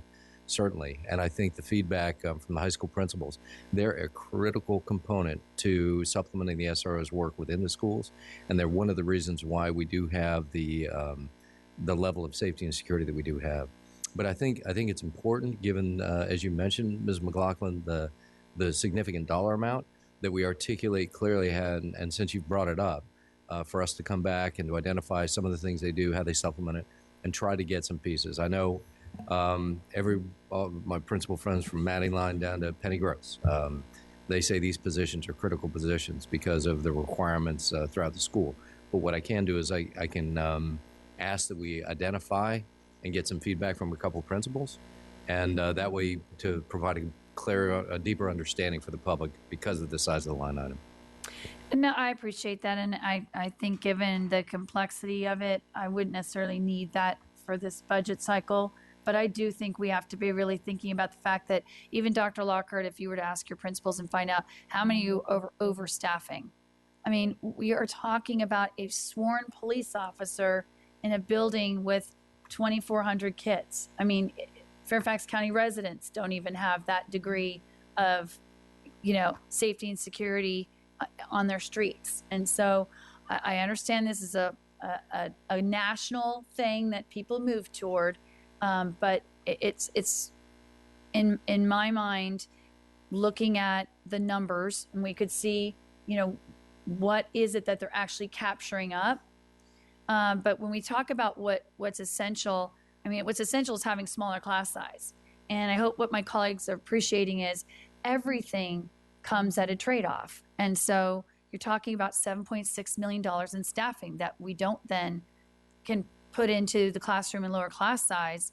And instead we have these other positions. And I guess I would say to Kristen and Susan, if there's a way to find out, based on these numbers and my rough math, are we overstaffed based on the ratio, which is that it's supposed to be 1 specialist and 3 assistants per high school.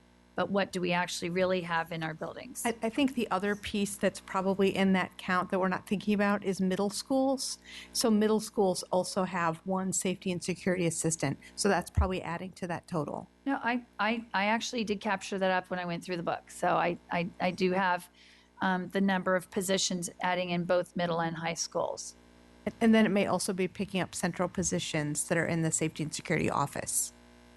These were school-based positions from what I could see. So I think it's worth checking. The other thing, Dr. Lockhart, is that I was sort of surprised with Ms. Corbett Sanders' approach on this one. The outside contracted services. I know staff worked hard trying to answer both Ms. Evans and my question and Ms. Corbett Sanders' question on this. We did have an increase in contracted services being proposed over last year. I think it's now up to $30 million. Not every contract necessarily has to be carried over to the next year or continues. They should change over time anyway if we're talking about contracted services. But it's concerning to me when we look at, again, where we're trying to draw back costs and wants versus needs and least impact to the classroom. One of the things I had really hoped was, instead of looking at that we were going to increase another $3 million to that line item, it would have been, how can we hold steady? And if we're looking to minimize or mitigate increased costs, that's the line item where I would have liked a little more careful examination to see what could we really hold firm. And I don't know if that was ever done. Ms. Michael, was the increase to that line item a result of the universal screener? That is correct. That was the increase from 17 to 18. Right, but the issue, I think, is still goes to, so that's something we added on, what did we take out?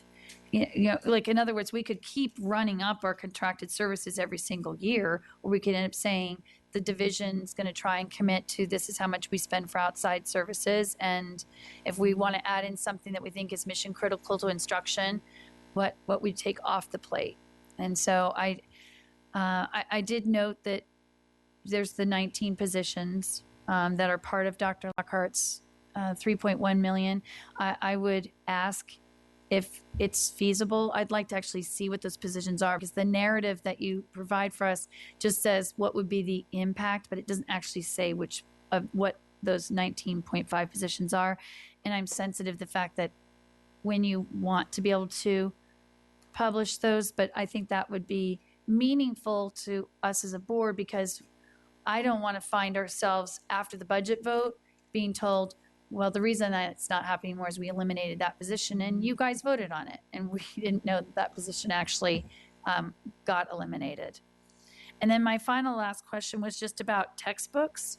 I noticed, Ms. Michael, that just 4 years ago, and maybe even just 2 or 3 years ago, our textbook line item was somewhere between $7 and $8 million each year. And now for the proposed budget, it's going up from 16 or 18 to 24 million. And I'm finding it curious that just from 3 or 4 years ago, our textbook allotments, like why suddenly this surge over the last 2-3 years or so, and it's by a big number. Yeah, it depends on what textbooks we're adopting during that time frame, right? So we recently funded world language textbooks, and then in the FY18 budget proposal, there's $7.8 million funding for social studies textbooks. Additional.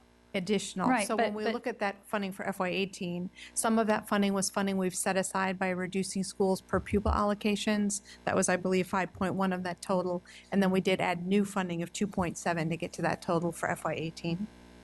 But you have seen that in just the last 4 years, the increase in that line item is pretty substantial.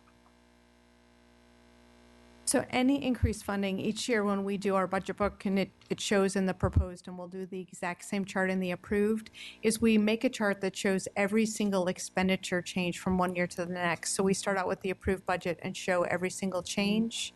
So the two things that would impact the textbook line, the significant one is any textbook adoption, because certainly we're spending significant dollars there.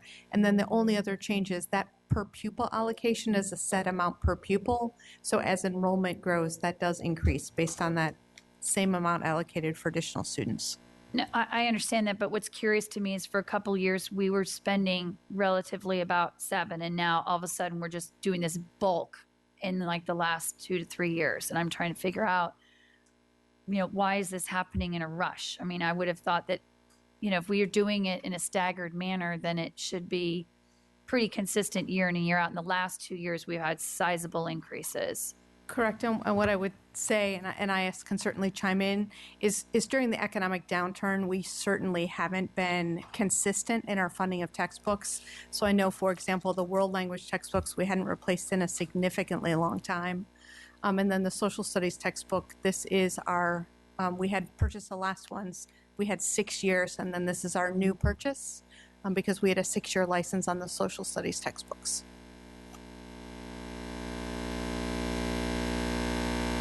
All right, Ms. Schultz. All right.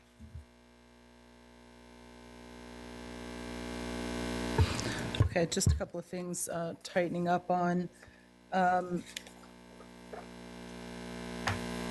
Ms. Hines, you'll be pleasantly surprised to hear that I'm supporting your measure on trying to get whatever information we can on chronically overcrowded classrooms. And I don't know, Mr. Plattenberg, if and I had asked, we had a report at the time that gave us insight into classroom sizes. I sent that back to them and said, could we just get it updated? I don't know if they're going to be able to do that. It would certainly help us, I think, tremendously. But that report doesn't take into account where there's significant chronic overcrowding over time in terms of loss of space. And Dr. Lip kind of knows where I'm headed with this, because some schools, not only is there overcrowding, but there is no longer physical capacity for special services. Like, there's no room for the program room left in the building because of the size of the classrooms. And so we have some students that are going, for to the most proximate school to get services, whether it's an autism program or a hearing program or something similar. They're having to go further in order to see a hearing program. They're having to go further in order to get that because there's no room left. So I don't know if there's a way in that report that I sent back to you to account for the per square foot per child or whatever, the lack of program space. And as special services struggles to find that space in our buildings, certainly I want to take that into account. Miss Michael, I want to go back because you were kind enough to repeat some of the figures for us, but I just want to make sure I have them because they're not written in the report, and I just want to make sure I have them accurately on the positions that the half-size class increase represents. I have 150.2 teachers, 3.0 IAs, 4.0 assistant principals, 6.5 clerical, and 3.0 custodians. That's 166.7, is that right? Okay, all right. So what I don't understand is that in a subsequent question, it was that none of these people will actually lose their jobs. So how do you get to a retraction of $14.7 million in savings if nobody actually loses their jobs? Or do they just roll over to the program budget, to the proposed budget staffing reserve of $355.5 million? Let me repeat that figure again. Staffing reserve is $355.5 million. So is that where the 14.7 million comes? 14.7 million is the actual savings for changing that staffing ratio, the class size. The reason why the individuals will not actually lose a job is we are going to be able to place them through attrition or through enrollment growth, because we are adding positions because we're growing. So we have positions in enrollment growth as well as vacant positions through attrition. So for an individual, it's not that they are going to be So when we say we're going to save money, if 90% of our money is bodies and no bodies actually lose their position, then we're just rolling people over into so that out of that 166.7, so for example, the 73 positions that remain unfilled, those could be one of the positions that they roll over to. As an individual employee, not the position itself. Because for enrollment growth, if we weren't cutting anything and we had no attrition, we would be hiring people. So instead of hiring new employees, we're actually placing these teachers into some of those positions where we would have hired a new teacher. Okay, so in that regard, I'm going to go to maybe Ms. Huff's question and build on that. If we were to cut, if you will, programmatically cut FLES, you wouldn't actually have to cut FLES teachers. We could, similarly to the other 166.7, you could move them into growth-oriented positions. As long as we had a position that they would qualify for based on their license. So if they're licensed to teach a world language, we would need a vacancy from attrition in a world language course at a middle or high school. They couldn't based on their licensure. They're also a certified teacher, correct? I don't think their licensure allows them to teach at elementary because their licensure, I'm seeing all the no head shakes. Their licensure only is to teach world languages. So they do not have an elementary license, so they couldn't fill a vacancy from a retirement of a third grade teacher, for example. I hate to tell you this, colleagues, I still have FLES on my list. At some point, this Band-Aid is going to have to be ripped off, and if we want to expand foreign languages and move schools to dual immersion, partial immersion, we want to expand our language programs in more elementary and middle schools, I am all for it. But we have diverted our funds I think inappropriately for the return, for the educational return, the cultural return, the master schedule headache return on investment. So that's still there for me. And and whether or not they could be redeployed in another world language, certainly some of them could be recaptured. And I beseech my wonderful staff to have patience with the question that I'm about to ask. It's the second time I'm asking it, but I am not. This isn't a lark. Would there be a way for you to help us identify actually expanding the strings program?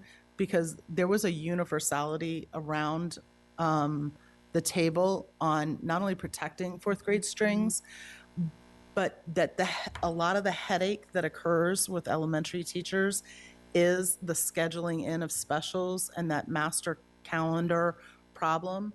And I'm just wondering if we couldn't, in the long run, actually wind up saving money by having a consistent program in our elementary schools, beginning in kindergarten with strings. So I think when I think about it, to save money, we would have to reduce some other allocation. Otherwise, if we just gave additional strings teachers, which would certainly unify the program, would be great for schools. But unless we reduce some other allocation, right, it would cost money. But isn't part of the struggle that with just fourth grade strings, that matching up time and the school travel of teachers, that you're sometimes the amount of time that they have to split in order to get across, that you're winding up actually having to have more at partial than you would if we just had full-time strings teachers?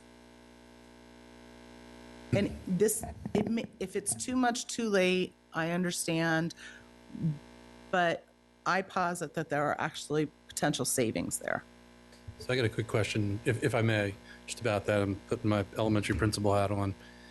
So help me walk through so I understand the question. So if we added strings teachers to the primary grade, string opportunity for primary grade students, we know that not every student is going to be a string student. So if we're looking to increase either planning time or opportunities for teacher collaboration, if only a certain percentage of my kids are going to strings, I still have the rest of the students to work with, to have. And so I'm still trying to figure out how that would help scheduling. I think it might make it more complicated because we have more split groups to kind of deal with. It doesn't parcel out neatly. Not saying it couldn't be done. I'm just saying I haven't got my head around that one yet. I think those are fair questions. All right, thank you, Ms. Evans, followed by Ms. Strauss and Ms. Corbett. I'm sorry. You want one more? One last thing. Okay. SOSAs. SOSAs are something that we've added, and maybe this adds a little bit to what Ms. McLaughlin was saying. We have added SOSAs into every single high school. Every single high school is not equal. In talking to my principals, some were a little bit more forthcoming that this is in the nice to have versus the need to have. There may actually be some high schools that need more than one SOSA or could have a 1.5 and split. And so I think there should be a reflection on whether, a TJ, Miss Strauss of Langley, me, don't shoot finger, no fingers. West Springfield, a South County, a Robinson, to be perfectly honest, a Woodson, a West Springfield. I think that there are some schools where we treated everybody the same, that they needed the same resource, which I think was a cookie cutter delivery of a SOSA. And I don't know that that's necessarily sustainable or there's a reason to sustain it going forward.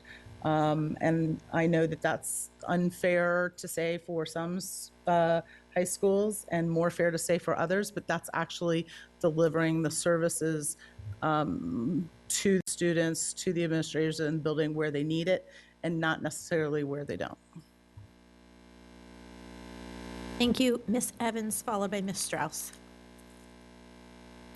So basically just one question for Ms. Michael and Ms. Quinn. The budget tool, would it be possible for you to put all of this into the tool so we can go back and forth with where you are now?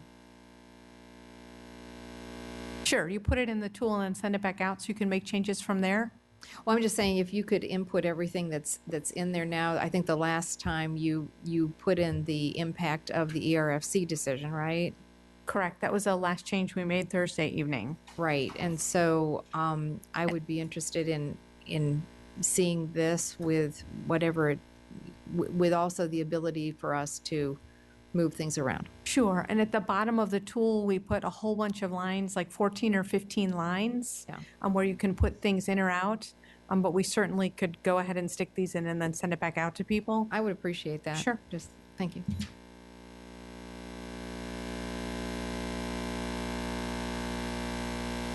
Yes, thank you. First of all, I hope that in listening to all my colleagues, that people will, whatever concrete suggestions you have, that you share them, put it in so we can think about it, so they're not arguing at the last minute. Because obviously then we can all do our own research, and if there's consensus on some adjustment, we can find it. I sort of the two areas where I would still be willing to consider would be a parking fee and a raise in the community use fee. I know we were waiting to hear about that. The other thing is when we talk about some of the schools that tend to have chronically large class sizes. This last year, many of my schools were very appreciative of the fact that they were able to keep the additional classroom teachers that were placed in order to keep their classes below 30. And that helped a great deal because in previous years, whatever your staffing was, July, August, then you would be down, and then the kids would materialize, and then they couldn't hire teachers, and that contributed to some very difficult staffing situations. So our elementary people and Mr. Ramey, the decisions to be able to retain those teachers has been much appreciated, and it has resulted in more of the classes actually meeting the caps that we put in place before. So I know my schools were very, very appreciative of that. So at any rate, I'm listening to what everybody else has to say. I don't have personally great heartburn over what has been proposed. We are going to have to agree on something. So again, I hope everybody, their suggestions actually gets put into the hopper and we get our questions answered. So if there are adjustments, we can see where we all stand. Thank you. Thank you, Ms. Hines. I mean, Ms. Strauss, I absolutely concur with everything that you said. Ms. Corbett-Sanders. Thank you. I just wanted to respond to a couple of things regarding the SROs and security assistance. I think that it's always worth looking at how allocations are made, but I would encourage people to understand how the security assistants actually play back up to our SROs. In those schools where the SROs are often out of the building to going to court or other, yes, that's what they do,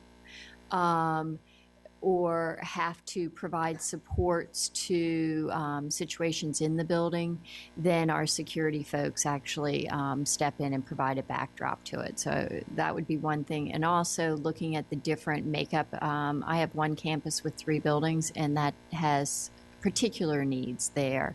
And I know some of our other campuses have a building plus an auxiliary, gym or something like that. Or game, facility for athletics. Second, I just want to bring attention, and I don't know if this is a possibility, but when we talk about extra funding for textbooks, I note that in question number 68, we have $3,128,753 worth of textbook monies traded out of the textbook line. And so, yet again, I think we have to look at these things and say, wait a second, if that money is there, then why aren't we looking at reallocating that versus using it, adding more or cutting elsewhere? And so I bring your attention to the textbook trade-outs. And similarly, on question number 69, I raised the question of encumbered funds. And the reason I raised the question was because we heard recently that a percentage of the encumbered funds actually result in travel having been canceled and so becoming unencumbered after the budget is allocated, and it's not for any fault or malintent. It's just the way that it tends to work at the end of the year. We want our schools to be performing like going concerns. However, there's $28 million of encumbered funds there were $28 million of encumbered funds at the end of last fiscal year, and I don't know what the level is this year, but when I was in business, one of the things that would happen to me is that I would be asked to return some of my encumbrances if I couldn't prove that they were actually going to be delivered upon. And so I don't know how people feel about this, but with $28 million of encumbered funds, would that be an opportunity to perhaps take back 5% of it and put it back into our operational budgets? I'm trying to find other places where we can. So, Steve, would that be possible to be able to reallocate some of the encumbrances or reallocate some of the traded out funds? I'm looking at Susan. I'm not exactly sure what the process for that could be. Surely, we can unencumber those funds, but they become one-time savings rather than recurring savings. Yes. So when they become available at year end, I think that's a great opportunity to say, those funds can be used set aside for some of the bonuses that we've been talking about for folks that are on longevity. So using it for one-time type of expenditures rather than as a recurring way to balance the budget, because it will result in just savings for that particular year. No, I understand that, but we've got a situation where we are possibly increasing class size, although I think that with some reallocations, we may actually be able to mitigate against that just because of the staffing reserve and some of the traded in positions. But we should be looking at those opportunities where we can, so we can mitigate against the class sizes, mitigate against cutting in other areas, and possibly create an opportunity to put some money in the pockets of people that aren't currently in either eligible for a step or in that salary scale.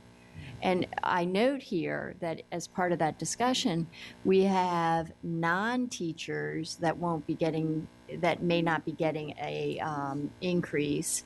They'll be getting a step if they're eligible. So when we look at those loyalty payments, we may consider, or we should consider, our whole body of employees, not just the teachers. All right, Ms. Palchik.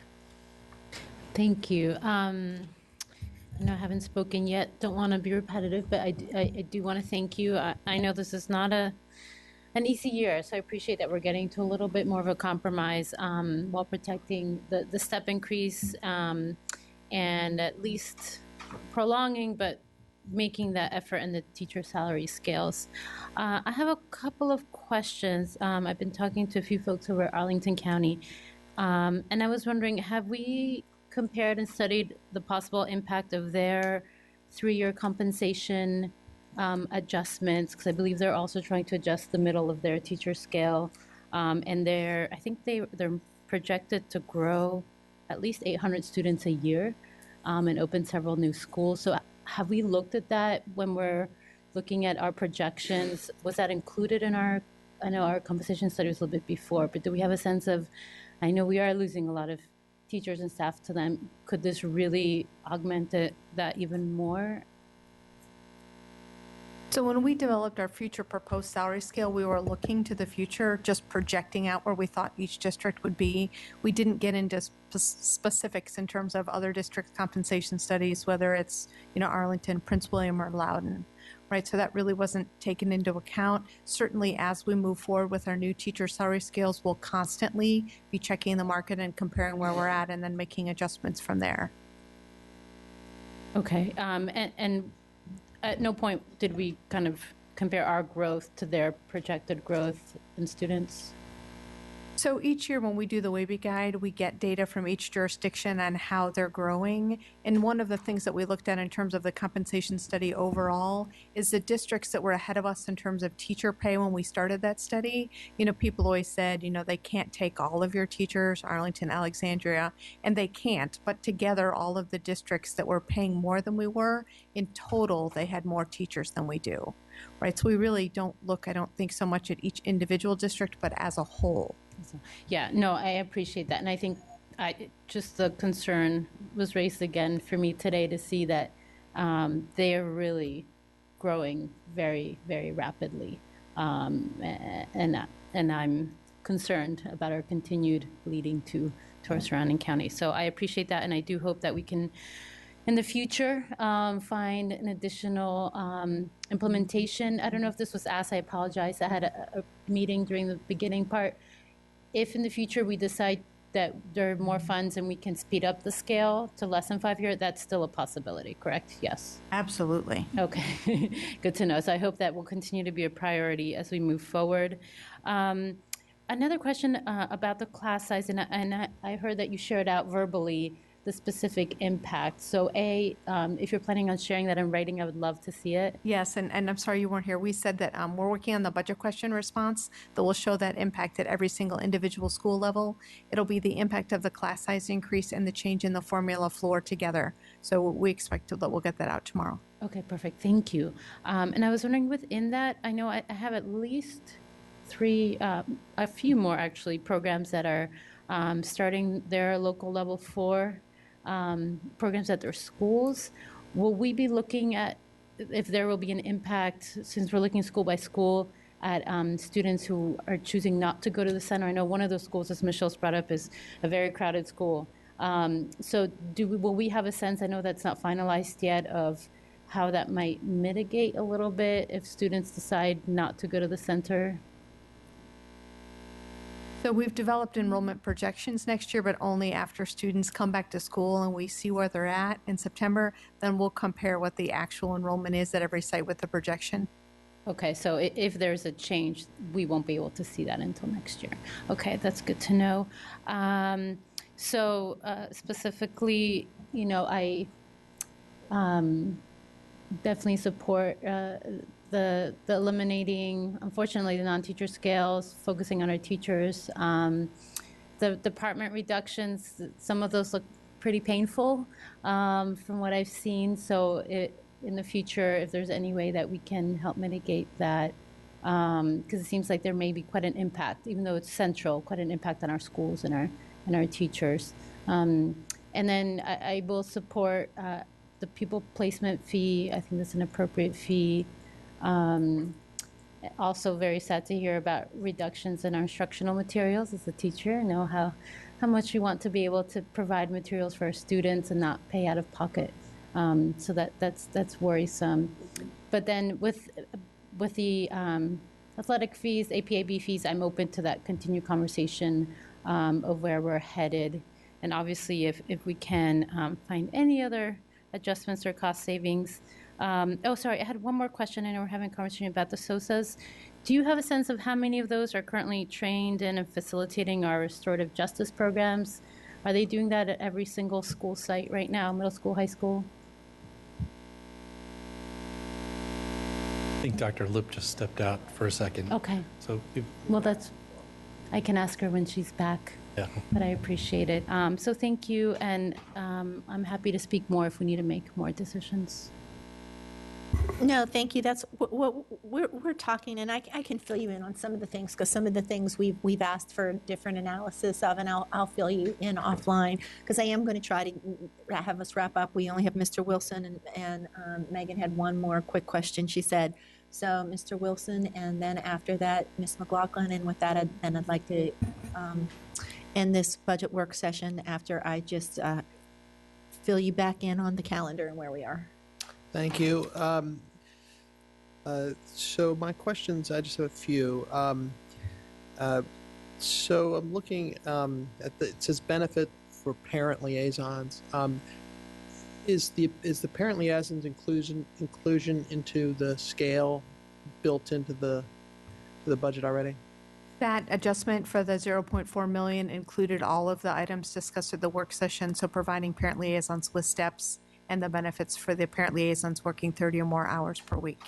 Okay, so it's not just benefits; they're actually now going to be scaled. Okay, and then maybe this has been covered, but the reducing for the summer school.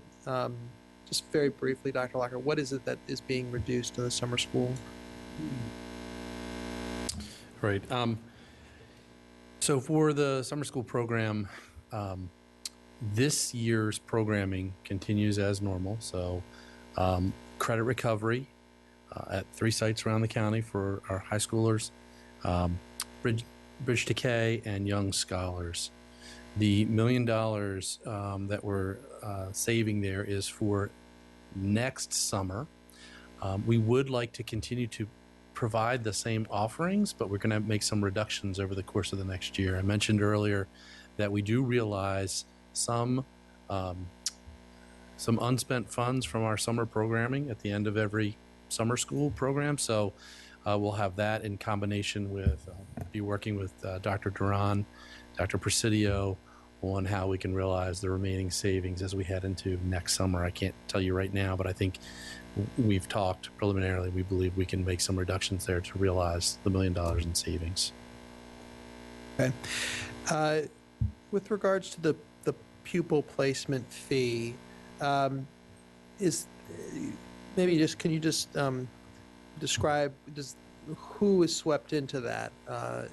Which children are considered? So it's really any case where a parent is asking to place their child in another school to attend a specific program that they're electing to participate in, or for their convenience. It doesn't include cases where students are pupil placed because the program isn't at their base school. So it doesn't include advanced academic centers or special education programs, but it would include charging fees for things like magnet, immersion, and students who pupil place for advanced placement or national baccalaureate. And then these fees would be charged. We would collect these fees next spring, right, for students enrolling for the following school year. We would not go back and retroactively bill people who've already requested a pupil placement and it's been approved for next school year. And what about the academy kids that are being transported between schools during the day? So what we talked about is if you're taking a class at an academy and just going over and back, there's no pupil placement fee. But let's say you want to take a class at an academy and your parents or you decide that you'd just like to be at that school the whole day so you don't have to travel back and forth. In that case, the pupil placement fee would apply. Okay, and then was with regards to the AP and IB tests, I see that the IB test is 6 tests taken during high school, and for the AP it's 2 each year.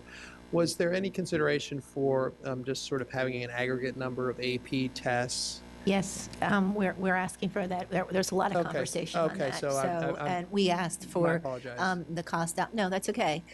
We asked for the cost out for the line for charging AP fees for all tests after 6 taken during high school. We asked for that kind of comparison. Okay, that's fantastic.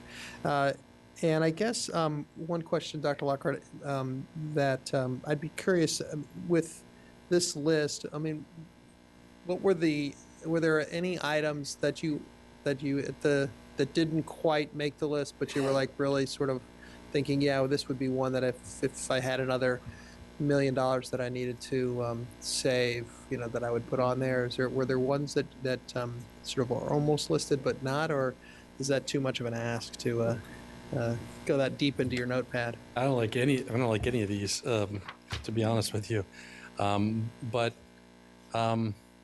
No, I mean, I think the board's direction last Thursday night helped us.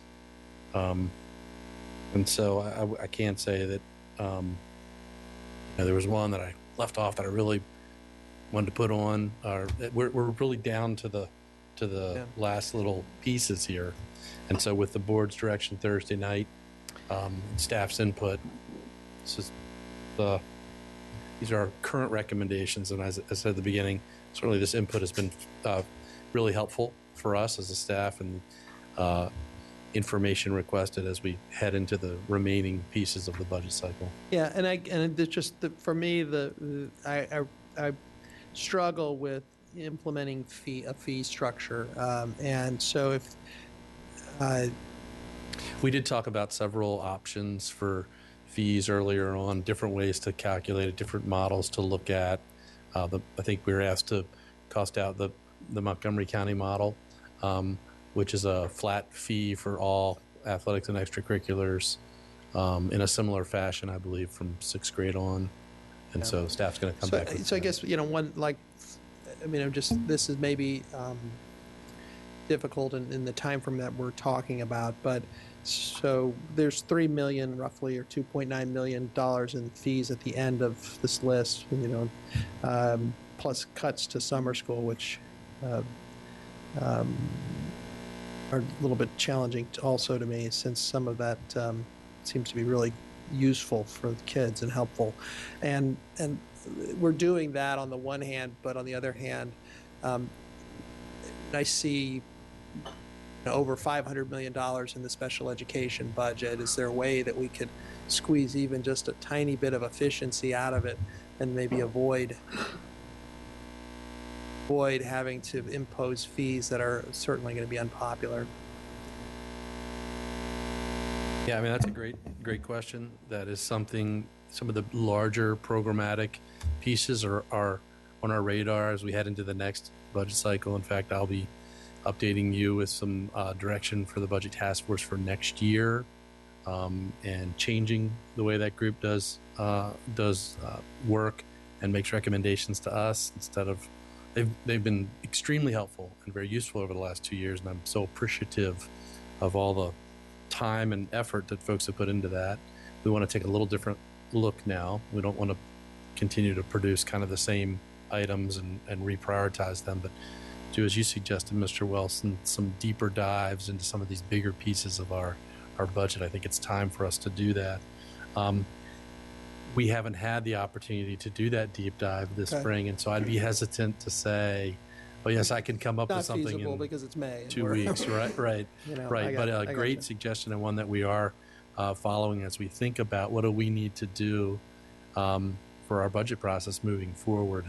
And I think the time is ripe for us to take those deeper dives. Okay, great. Thank you. That's all I have.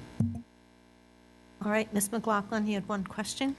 Yeah, I know we had a really good presentation from staff about our substitute teacher pay, and I just wondered, Dr. Lockhart, where are we on that as a consideration as a budget item? I mean, interestingly, that's of course a add in, not a take out, but if we as a board, then Mr. Wilson captured it best.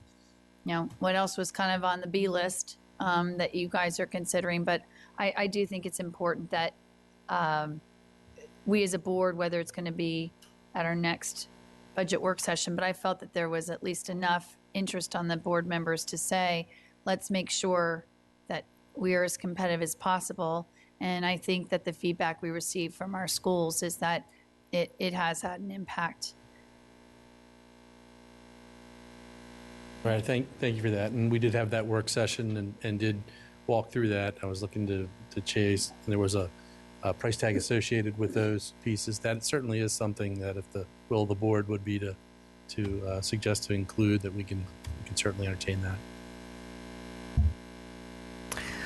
All right. So, Ms. Kovacs, I would just say maybe for today's work session, if that's the next step, we could talk about what the board's direction might be on that, looking at costing. I'd have to go back to the next steps from that work session, but I remember part of what the board had asked is that we look at non-monetary pieces that we could consider in terms of helping address the sub situation. I don't think we've done any additional work in terms of changing the recommendations of the potential increases to the pay for substitutes. I think those are still on the table, so we can bring those back up. But I think the piece we were also working on was what other strategies would we want to see put in place to help address it. Well, I mean, I remember that dialogue, and you all did give us, here are some costs associated with bringing the pay that might be more competitive. And then there was certainly the other non-budgetary changes that could be done. And I sort of agreed with some of my colleagues, and I recall Ms. Palchuk was saying, we got to be careful. We don't want to just suddenly throw in lots of change all at once. But I do think that we have heard from our employees, we've heard from our principals, we've heard of vacancies where literally teachers are giving up their prep periods to go cover, substitute situations that can't get covered. So I just think at minimum, Ms. Corbett Sanders, I believe you brought up looking at the averages and what staff had proposed. Maybe it was a little higher than we would have needed to have gone. And if it's helpful, Dr. Lockhart, I could even visit with Ms. Corbett Sanders on where we thought an uptick, what that would be, and send it to you and copy board members. But I just wanted my colleagues to know, I think this was a big change from last year. I think our employees were counting on us to kind of, bring the pendulum back a little bit to center on what we did with those rates. And so I don't want it to get lost in this conversation. And I'll just conclude with saying, Dr. Lockhart, that overall, I hope my colleagues share the optimism that, what you've presented here, while we don't have to love all of it, this is far better from where we were at the start of the budget cycle. And your calm, steady, very dedicated approach to this is appreciated. I know we've given you a lot of input. I actually feel like I see some of my, heartburn, registered here in terms of refinements, and it's very much appreciated to you and Kristen and Susan too, your staff.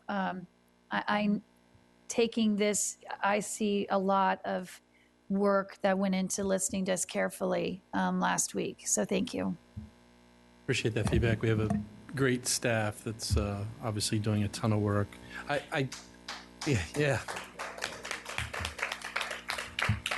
I just wanted to mention real quick, Dr. Lip is back in the house, and I think there was a question pointed to her regarding the restorative justice component. Do you want to address that? Yes, all of our SOSAs are trained in restorative justice. There are 3 levels of training, so some are more trained than others, but the goal was to get them trained to help us as more and more schools utilize those practices. So it's a scaling piece. So is the eventual goal to have all of them have the ability to facilitate the work directly? Yes. Okay. Thank you. Mm-hmm. All right, my colleagues, if we can go to page 7 so everybody can see where we are. As I said, we are in the 4th quarter here. We have had many, many meetings. During our next regular school board meeting, the approved budget will be on there for new business. At that point in time, was there any anticipation by the staff to do a presentation or talk, or you will be doing that? So, all right, but my colleagues also just always be mindful that we will have another budget work session after that on May 15th. After that, we have budget hearings, the May 16th, May 17th if needed, with a final budget work session on May 18th and approving it the following week. So as Ms. Hines had wanted me to ask a question do you want to ask, you can just ask it. I'm Yeah. sorry, I figured you'd be talking maybe. But, I was just wondering, could we get an estimate of how many employees under the current plan would get no raise?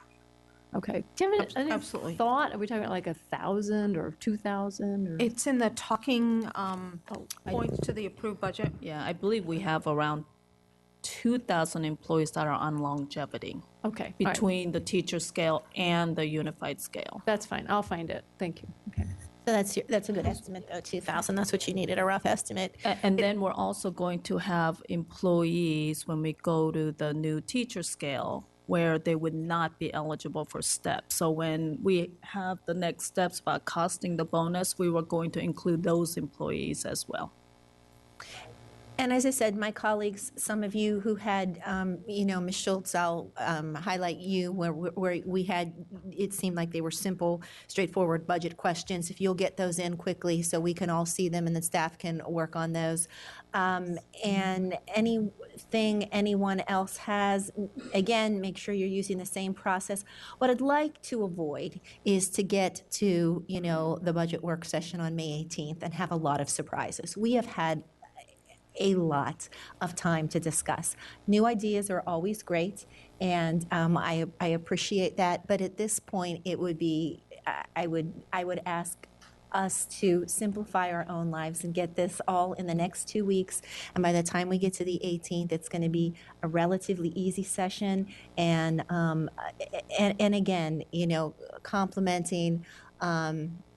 All of you, all the budget staff, all of you here tonight, Dr. Lockard, I echo my colleague's words that said a steady hand, slow and steady. And as we said, this is, none of these are particularly palatable to us, but our desire was, and our promise is to take a scalpel, not a hatchet, and to try to do this in the best way we can. As we know, we started out and continue to not have been funded for our uncontrollable costs at the beginning of this year. And to push and pull and tug and slice is what we've been doing. So thank you all, colleagues and staff who've contributed to this. Our next time we will talk about the budget will be on May 11th. And again, anything that you have questions on tonight, please do that. And I think we still have some next steps, don't we? And Ms. Darnett Kopex, when you are finished, I'm finished. She needs the next steps. I need to read the motion. Okay.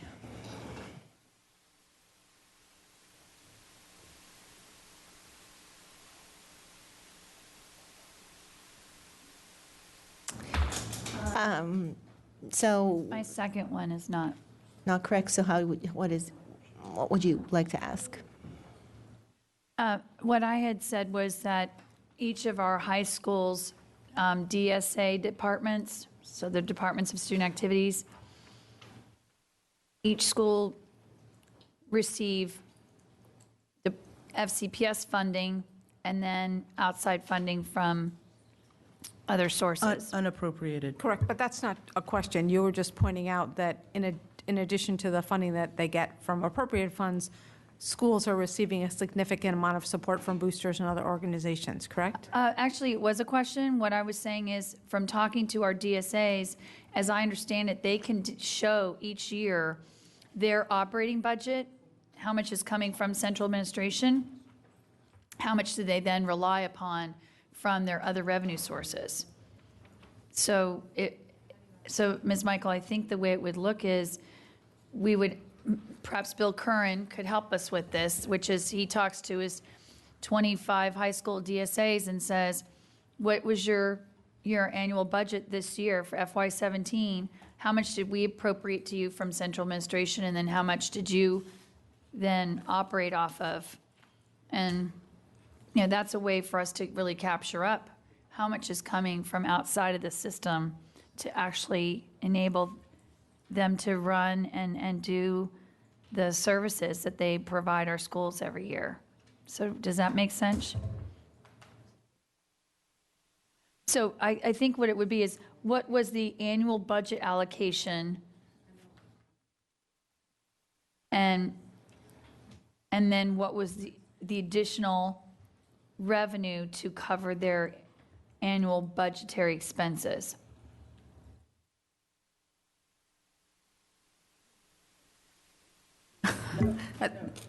That's my worry. I guess I'm trying to figure out why it's difficult in that every DSA can tell you how much they're spending every year. And they can tell you, I only got 50% of my funding from central administration's budget. But they know how much they're spending every year. I know when I recently asked a question, it was related to a question in terms of athletics, where it gets complicated is, so do we start asking schools, so how much did you receive in donated goods or other things? Right, I want to make it easy Right, for you. so- What I'm saying is, the DSAs have to build a budget every year. And they build their budget based on not just what we allocate at central administration. They know every year what their typical outside revenue is, whether it's coming from their booster donations, from their ticket sales. So they're spending money that far exceeds what we budget them. What's the delta? Sure, as long as we're just looking for money and you're not worried about other donations. I'm not, yeah, I definitely don't want to know what the source was or the amounts were. I simply just want to know what was their annual expenses to what were they allocated from you guys? It's called the Department of Student Activities. So they might Manage get more than everything. just athletics. Yeah, they manage other things. Yeah, they do manage other things. They course. It's seriously one number, like Ms. Schultz said. Well, two numbers, Ms. Schultz. It's what are they spending annually, and how much are we giving them from the division? The delta then is everything's coming from the community. My budget question, just to make it neat, should say, what would revenue be for FCP? What would the revenue be if FCPS implemented? And you want the $32 per activity model? I think it's $32.50, but yes. Let's do $32. Let's just. I'll let them. I'll let the brains decide. 50 cents times a student is? Yeah. That's a lot. I know what 2,000 students is.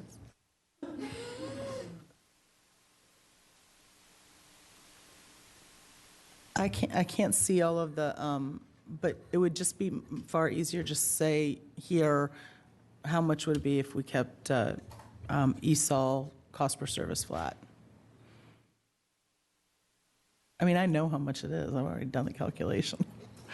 I can just send it to you and answer my own question.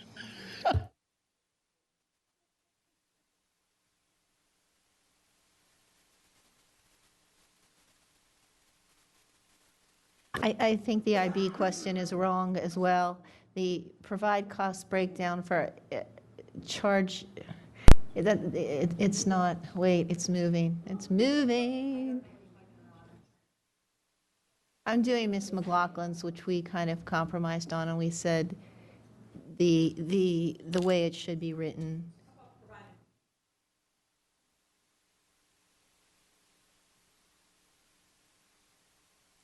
Yeah, but we talked about just whatever you used, 6 AP and 6 IB, period.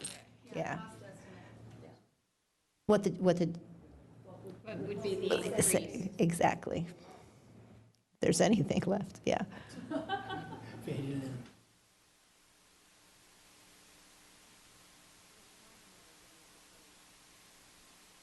Okay, Ms. Corbett-Sanders, just if you have another next step, let's get through these and then yes, go to yours. Okay, anybody else? Are they all provided correctly? Are these all budget questions that you? Some of them aren't questions, but some of them are updates. Megan, it's not sworn police officers. The SROs are paid for by the county board of supervisors. My question was never about the SROs. I think you know that, Ms. Strauss. I asked about the safety and security. Yep. I asked about safety and security specialists and safety security, well, specialists and assistants. I think that. I think our staff had a lot of conversation going on, so that my question actually, Mr. Plattenberg's still here, so I don't think it needs to be up here right now. It's not going to be something we do for this Okay, budget cycle. let's take that out. All right. What does that mean? Provide update on chronically overcrowded classrooms.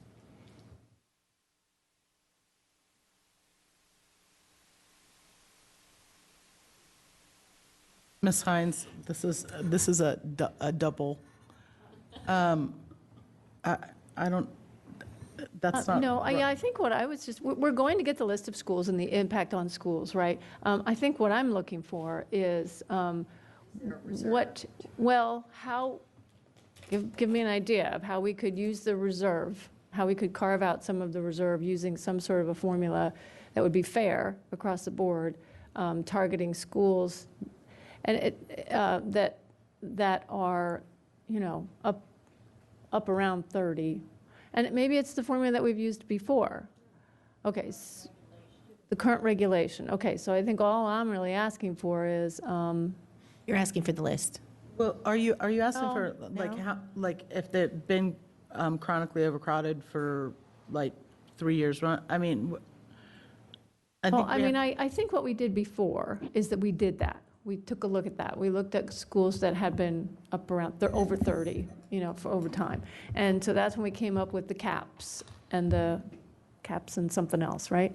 And We had a standard FY16 that said if classes were over 30, we would provide an instructional assistant. But this current school year, we had said any classes that are greater than 30, greater than 29, we provided a teacher. So we have been making progress targeting those hotspots in some of those schools. So, and our plan is that we will continue to implement that regulation in the fall as well. Okay, so I think what I need to see is, given the fact that we're raising class size by a half, I would like to see whether that will cost us more money, whether we need to target specific money to add to the staffing reserve. And I'm not sure we're able to calculate that until we see the actual students coming into the system. I think what we can provide you with, I think it was in the Premier Workforce, how many positions we did use this school year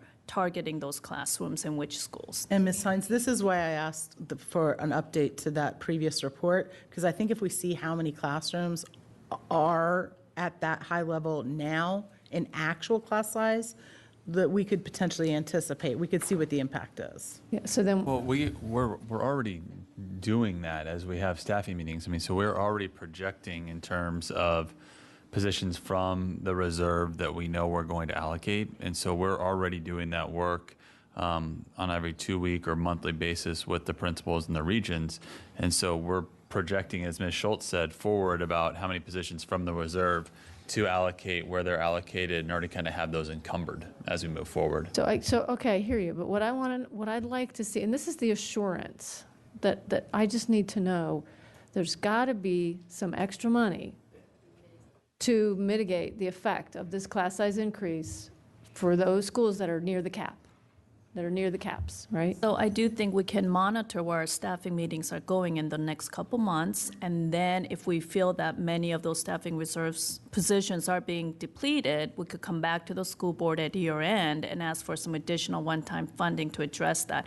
Currently, not sure if Dr. Ramey would be able to do this. We can't predict whether or not we're gonna use up all the staffing reserve positions that are in the current budget, because again, the key factor is also how our actual enrollment comes in compared to the projections. Right, and so I need to make sure that I know that there's an unknown there, but I need to make sure that in the budget that we have budgeted. So whether it's, I need to either see something in the budget itself or as a follow-on motion to the budget or something to make sure that I think maybe a follow-on motion would probably be a good option to state that if we need additional funding, that we will go to year end. Or if let's say in September, our projections are way off and we need significantly more positions, we're going to come back to the board. And we may have to dip into the $8 million flexibility reserve, and that's why that's there.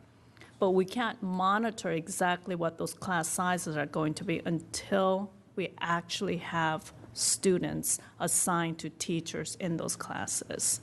That's where I think the difficulty comes in. We're doing everything we can to anticipate what we think those class sizes are going to be.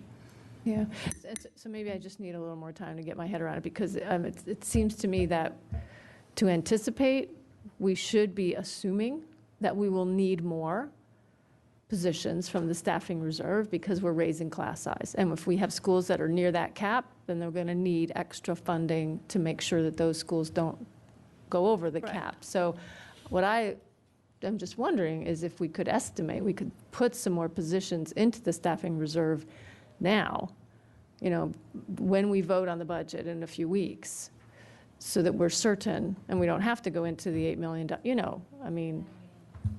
and we end up with, if we end up with too many in the staffing reserve, then that falls out at some point, right?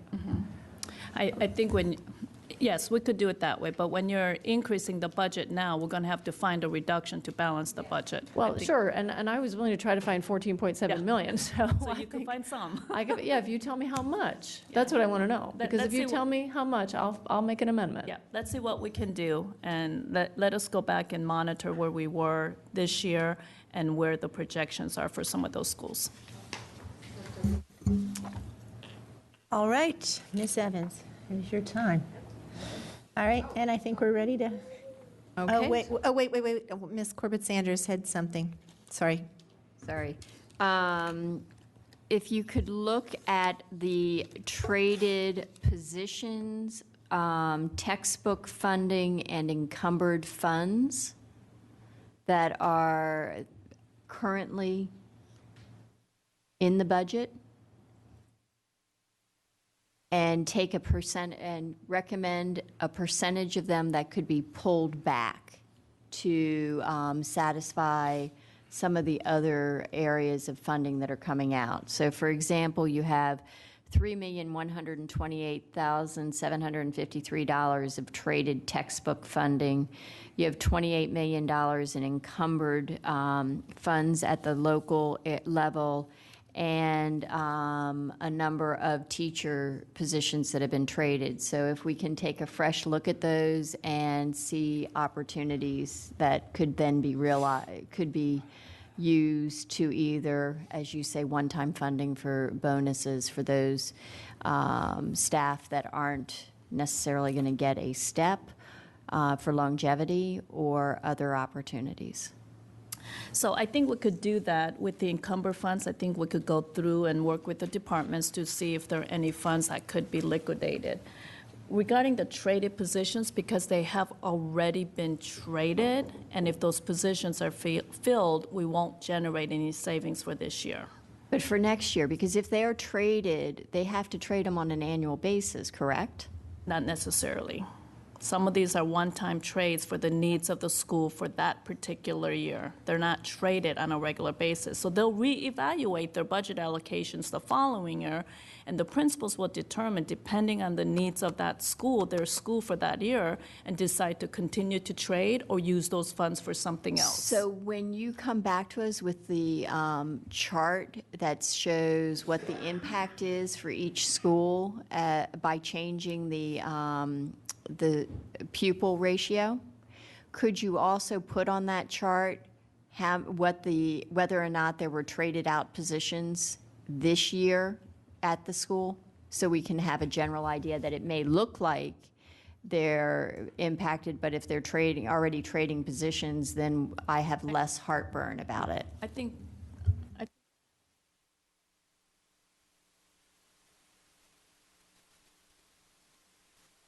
And how many positions?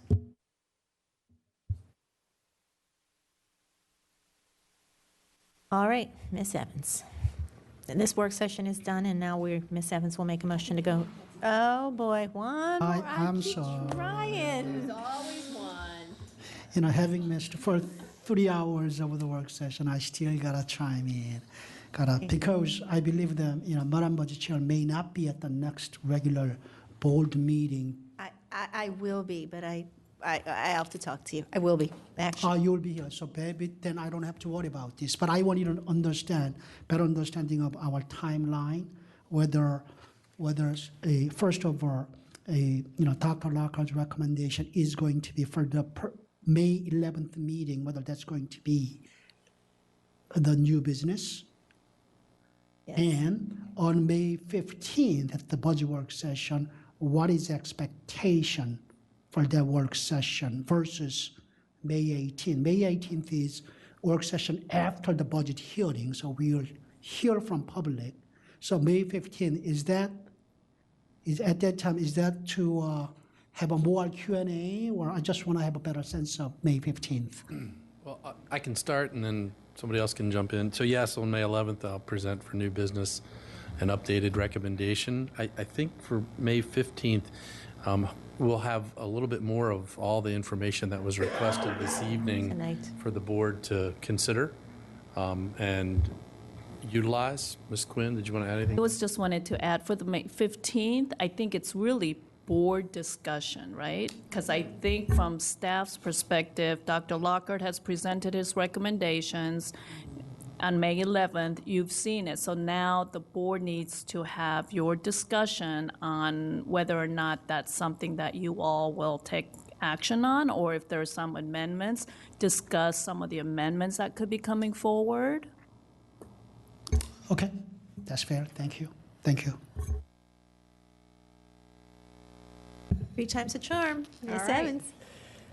The board will now make a motion to go into closed meeting to discuss and consider a candidate's employment as division superintendent pursuant to Section 2.2-3711A1 of the Code of Virginia.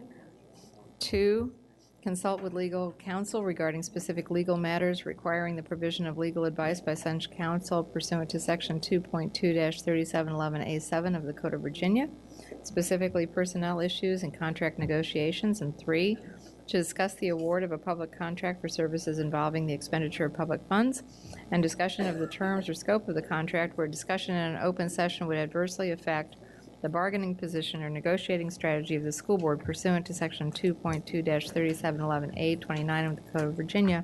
Do I have a motion? Moved by Ms. Hines, seconded by Mr. McElveen. All those in favor, raise your hands. That's unanimous. We're in closed session. Thank you.